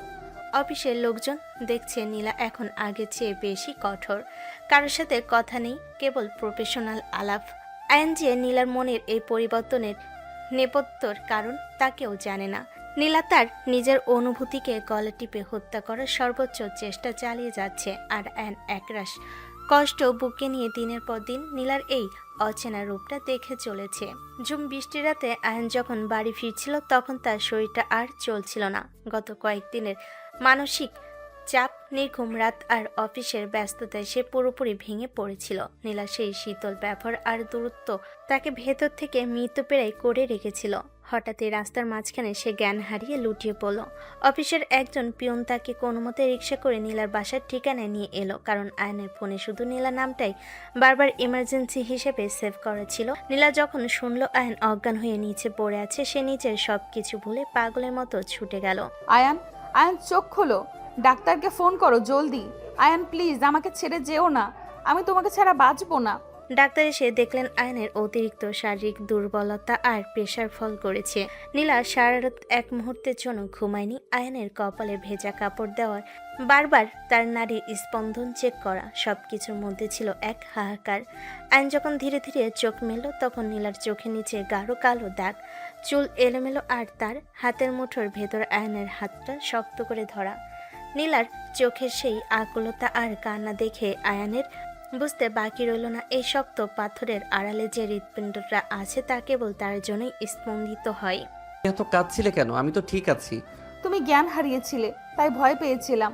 অফিসের একজন কর্মীকে তো আর মরতে দেওয়া যায় না। এখন ভালো লাগলে বাসায় যাও, আমার অনেক কাজ বাকি। আইন দেখলো নীলা আবার সেই মুখোশটা পরে নিয়েছে। তার মনের আবেগগুলোকে সে পুনরায় পাথর চাপা দেওয়ার চেষ্টা করছে। আইনের বুকের ভেতরে একটা জেদ চেপে বসলো, এই মেয়েটা তাকে খোলস থেকে বের করতেই হবে। সে বুঝতে পারলো শুধু ভালোবাসা দিয়ে এই জেদি নারীকে জয় করা যাবে না, একে একটু ধাক্কা দিতে হবে। কাল থেকে সে নতুন এক মিশনের পরিকল্পনা করলো, নীলাকে জেলাস ফিল করানো। পরের দিন অফিসে এসে আইন পুরো বদলে গেল। তার ডেস্কের সামনে এখন আগের মতো ফাইলপত্রের ভিড় নেই, আছে একগুচ্ছ তাজা লাল গোলাপ। লাঞ্চ আওয়ারের আয়ন তার স্মার্টফোনে কারোর সাথে মিষ্টি হাসিতে কথা বলছিল। কার সাথে কথা বলছে ও? এত হাসছে কেন? ওকে ভুলে গেছে কাল রাতে আমি ওর জন্য কি করেছি? বিকেলে আয়ন যখন অফিসে করিডোর দিয়ে যাচ্ছিল তার পাশে এসে দাঁড়ালো মার্কেটিং বিভাগের নতুন যোগ দেওয়া সুন্দরী অফিসার সাইরা। সাইরা খুব কৌশলে আয়নের হাত জড়িয়ে ধরল এবং দুজনে হাসাহাসি করে অফিসের বাইরে কফি খেতে যাওয়ার প্ল্যান করলো। আর নীলার কেবিনের দিকে একটা তীক্ষ্ণ দৃষ্টি দিল। সে জানতো নীলা এখন জানালা দিয়ে দেখছে। কফিটা কিন্তু তোমার পছন্দের জায়গাতেই খাবো। চলো, এই বোরিং কাজ থেকে একটু মুক্তি পাওয়া যাক। অবশ্যই, তোমার সাথে কফি খাওয়াটা আমার অনেক দিনের শখ। আয়ন আর সাইরা যখন অফিসে করিডোর দিয়ে বের হচ্ছিল নীলা আর স্থির থাকতে পারল না। সে কেবিন থেকে ঝড়ের বেগে বেরিয়ে এলো, তার চোখের সামনে যেন আগুনের হলকা। মিস্টার রায়ান, এই ফাইলটা এক্ষুনি চেক করা দরকার। আপনি কোথায় যাচ্ছেন? সরি ম্যাম, এখন আমার ব্যক্তিগত সময়। ফাইলটা কাল সকালে চেক করব। সাইরা, চলো, দেরি হয়ে যাচ্ছে। আপনি কি জানেন এখন অফিস আওয়ার চলছে? আমি আপনাকে পারমিশন দেইনি। ম্যাম, আমি তো এখন প্রফেশনাল লাইফ আর পার্সোনাল লাইফের মধ্যে দূরত্ব রাখতে শিখছি। আপনি তো শিখিয়েছেন প্রফেশনালিজম কিভাবে মেনটেন করতে হয়। আয়ন চলে গেল। নীলা নিজের হাতের কলমটা রাগে টেবিলের ওপর ছুঁড়ে ফেলল। সে আজ প্রথমবার অনুভব করলো যে আয়নকে সে নিজের মতো করে ব্যবহার করেছিল, সে আজ অন্য কারোর সাথে হাসছে। তার মনের ভেতরে সে বিষাক্ত ঈর্ষা এখন আগুনের মতো জ্বলছে। সে জানে এই ঈর্ষা তাকে কোথায় নিয়ে যাবে, কিন্তু এখন আর পিছু ফেরার পথ নেই। স্যারেকে নিয়ে আয়নের এই নতুন খেলাটা বেশ জমে উঠেছে। প্রতিদিন আয়ন নতুন নতুন কৌশলে সাইরাকে নিয়ে লাঞ্চে যায়, তাকে উপহার দেয়, আর নীলার চোখের সামনে তাদের খুনসুটি চলতে থাকে। নীলা ধৈর্যের বাঁধ ভাঙতে শুরু করেছে। আগে যে নীলা আয়নের দিকে আর চোখে তাকাতো, এখন সে আর পারছে না। অফিসের করিডোরে আয়নকে সাইরার সাথে হাসতে দেখে নীলা নিজের কেবিনে গিয়ে ফাইলের সজোরে এক ঘুষি মারল। তার হৃৎপিণ্ডটা যেন ছিঁড়ে যাচ্ছে। এতদিন সে আয়নকে দূরে সরিয়ে রেখেছিল নিরাপত্তার দোহাই দিয়ে, কিন্তু আয়ন যখন সত্যি অন্য কারোর হয়ে যাচ্ছে তখন তার প্রতিটা শিরায় আগুন জ্বলছে। এক বিকেলে অফিসে মিটিং শেষে নীলা আয়নকে তার কেবিনে আটকে ফেলল। তার দু চোখ দিয়ে অশ্রু গড়িয়ে পড়ছে। আপনি কি শেষ পর্যন্ত আমাকে এই কষ্টই দেবেন আয়ান? প্রতিদিন ওই মেয়ের সাথে আপনাকে দেখে আমার দম বন্ধ হয়ে আসছে। আপনি জানেন না আপনি আমার কতটা বড় ক্ষতি করছেন। আমি কি ক্ষতি করছি নীলা? আমি তো কেবল আমার জীবনে নতুন কাউকে খুঁজছি, কারণ আপনি তো আমাকে কোনোদিন আপন করে নেননি। আমি কি একা বেঁচে থাকতে পারি না? না, আপনি পারবেন না, কারণ আপনি আমার। আমি আপনাকে ভালোবাসি আয়ান। আমার জীবনের সবটুকু সুখ এখন আপনার মাঝে। কিন্তু বিশ্বাস করুন, আমি আপনাকে কোনো দিন নিজের করতে পারবো না। আমাদের এই ভালোবাসার পরিণতি খুব ভয়াবহ হবে। আপনি আমাকে আর পিছু করবেন না। দয়া করে আমার জীবন থেকে চলে যান। এ আপনি কি বলছেন? ভালোবাসা যদি সত্য হয় তবে তাকে বাধা দেওয়ার মতো শক্তি পৃথিবীতে নেই। আপনি কেন নিজেকে নিজে শেষ করছেন? কিসের ভয় আপনাকে কুড়ে কুড়ে খাচ্ছে? আপনি দয়া করে বেরিয়ে যান, আমি আর কথা বাড়াতে পারছি না। নীলা দ্রুত কেবিন থেকে বেরিয়ে গেল। আয়ন স্তম্ভিত হয়ে দাঁড়িয়ে রইল। সে বুঝেছে নীলার এই ভয়ের পেছনে কোনো গভীর অন্ধকার লুকিয়ে আছে। পরের দিন সকালে আয়ন ঠিক করলো সে নীলার অতীত জানতে নীলার বাবা মায়ের সাথে দেখা করবে। সে নীলার বাবার পাশে গেল। তাকে দেখে নীলার বাবা মা খুব আন্তরিকভাবে গ্রহণ করলেন, কারণ তারা জানতেন আয়নই তাদের মেয়ের জীবনের শেষ হাসিটুকু ফিরিয়ে এনেছিল। বাবা আয়ান, তুমি এসেছো, খুব ভালো হয়েছে। নীলা আমাদের সাথে কথা বলতেও ভয় পায়। ওকে যে তুমি কতটা বদলে দিয়েছো তা বলে বোঝানো যাবে না। এতদিন পরে তোমার সাথে মিশতে গিয়ে নীলার মুখে যে হাসি দেখেছি সেটা আমরা বছরের পর বছর দেখিনি। নীলার জীবনে আকাশ নামে একটা ছেলে ছিল। দীর্ঘ 5 বছরের গভীর প্রেমের পর তারা বিয়ে করেছিল। নীলা তখন স্বর্গে ছিল, কিন্তু বিয়ের মাত্র 1 মাসের মাথায় এক ভয়াবহ কার অ্যাক্সিডেন্টে আকাশ মারা যায়। সেই শোক নীলা নিতে পারেনি। আকাশকে হারানোর পর সে নিজেকে এমন এক কঠিন পাথরের আবরণে জড়িয়ে নেয় যেখানে ভালোবাসা মানে মৃত্যু। এই ধারণা তার মনে গেঁথে গেছে। সে ভয় পায় আবার যদি সে কাউকে ভালোবাসে তবে সেই মানুষটাও তার অভিশপ্ত ছায় মারা যাবে। নীলার বাবার মুখে এই করুণ সত্য শোনার পর আয়নের সমস্ত ক্ষোভ মুহূর্তে জল হয়ে গেল। সে বুঝতে পারল নীলা তাকে ভালোবাসতে ভয় পাচ্ছে না, সে ভয় পাচ্ছে আয়নকে হারাতে। নীলা সেই শীতল ব্যবহার, সেই দূরত্ব সবই ছিল আয়নের মৃত্যু থেকে বাঁচানোর এক ব্যর্থ চেষ্টা। আমি বুঝতে পেরেছি আঙ্কেল, নীলার এই ভুল ধারণা আমি ভাঙবো। ও আমাকে ভয় পেতে শিখিয়েছে, কিন্তু আমি ওকে জীবন দিতে শেখাবো। আকাশ নীলার অতীত হতে পারে, কিন্তু আমি ওর বর্তমান এবং ভবিষ্যৎ। আয়ন মাথা নিচু করে বেরিয়ে এলো। আকাশের স্মৃতি নয়, বরং নীলার এই অন্ধকার বিশ্বাসী তাদের প্রধান বাধা। আয়ন এখন জানে তার লড়াইটা কি। সে এখন আর ঈর্ষা জাগানো নাটক করবে না, বরং সে নীলা সেই ভেঙে যাওয়া বিশ্বাসটাকে আবার গড়ে তুলবে। সে প্রতিজ্ঞা করল নীলার এই অভিশপ্ত পাথরের দেওয়াল সে তার ভালোবাসা দিয়ে ভেঙে গুড়িয়ে দেবে। আজকের সকালটা এনকে গ্রুপে একটু অন্যরকম। নীলার মনের কোণে জমে থাকা দীর্ঘদিনের ভয় আর কুসংস্কারের মেঘগুলো আজ যেন উবে গেছে। আগের রাতের এক ঘটনার পর থেকে পুরো অফিসের আবহাওয়াটাই বদলে গেছে। গত রাতে আয়ান নীলার বাসার সাথে নীলার সাথে সরাসরি কথা বলেছিল। সে কোনো রাগ বা অভিযোগ নয়, বরং পরম মমতা দিয়ে নীলার সমস্ত ভয় মুছে দেওয়ার দায়িত্ব নিজের কাঁধে তুলে নিয়েছিল। আয়ান, তুমি এখনো বুঝতে পারছো না আমার ভয়টা কোথায়? আমি আবার সেই কাল রাত্রি দেখতে চাই না। আকাশকে হারানোর পর আমি বেঁচে থাকাটাই ভুলে গেছিলাম। আমার মনে হয় আমার ভালোবাসার মানুষের আয়ু কম। নীলা, জীবন আর মৃত্যু আল্লাহর হাতে। আকাশ যা ছিল তা অতীত। আমি তোমার বর্তমান এবং তোমার আগামী দিনের সবটুকু সুখের সঙ্গী। আমি কোথাও যাচ্ছি না। চলো নতুন করে সব শুরু করি। তোমার এই পাথরের আবরণের ভেতর থেকে তোমাকে আমি মুক্তি দিতেই এসেছি।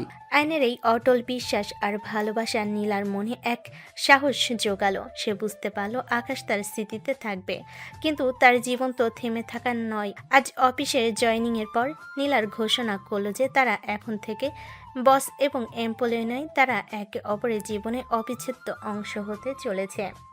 আজ থেকে আমি কেবল নীলা রহমান নই, আমি আয়ানের নীলা। অফিসের কাজে কোনো অবহেলা থাকবে না, তবে আমাদের ব্যক্তিগত সম্পর্কের সীমাটা এখন থেকে আমি ঠিক করব। যারা এতকাল আমাদের নিয়ে কানাঘুষা করেছো তাদের জানিয়ে রাখি আমরা বিয়ে করছি। এই প্রতিশ্রুতি আমি রাখবো নীলা। আমি তোমার প্রতিটি পদক্ষেপে তোমার পাশে থাকবো। আমাদের জীবনে আর কোনো অতীত বা অভিশপ্ত ছায়া থাকবে না। কেবল আমাদের আগামী দিনের উজ্জ্বল আলো থাকবে। অফিসের কর্মীরা তাদের এই সিদ্ধান্তকে চমকে গেল। নীলার বাবার মুখে আজ তৃপ্তির হাসি। তিনি বুঝতে পারছেন তার মেয়ে এতদিন পরে সত্যিকারের শান্তি খুঁজে পেয়েছে। আকাশের স্মৃতি নীলার মনে এক সুন্দর অধ্যায় হয়েই থাকবে, কিন্তু আয়নের সাথে নীলার এখন নিজের নতুন গল্পের পাতা খুলছে। তোমরা দুজনেই সুখী হও আয়ান। নীলাকে ভালো রাখার ভার তোমার হাতে দিলাম।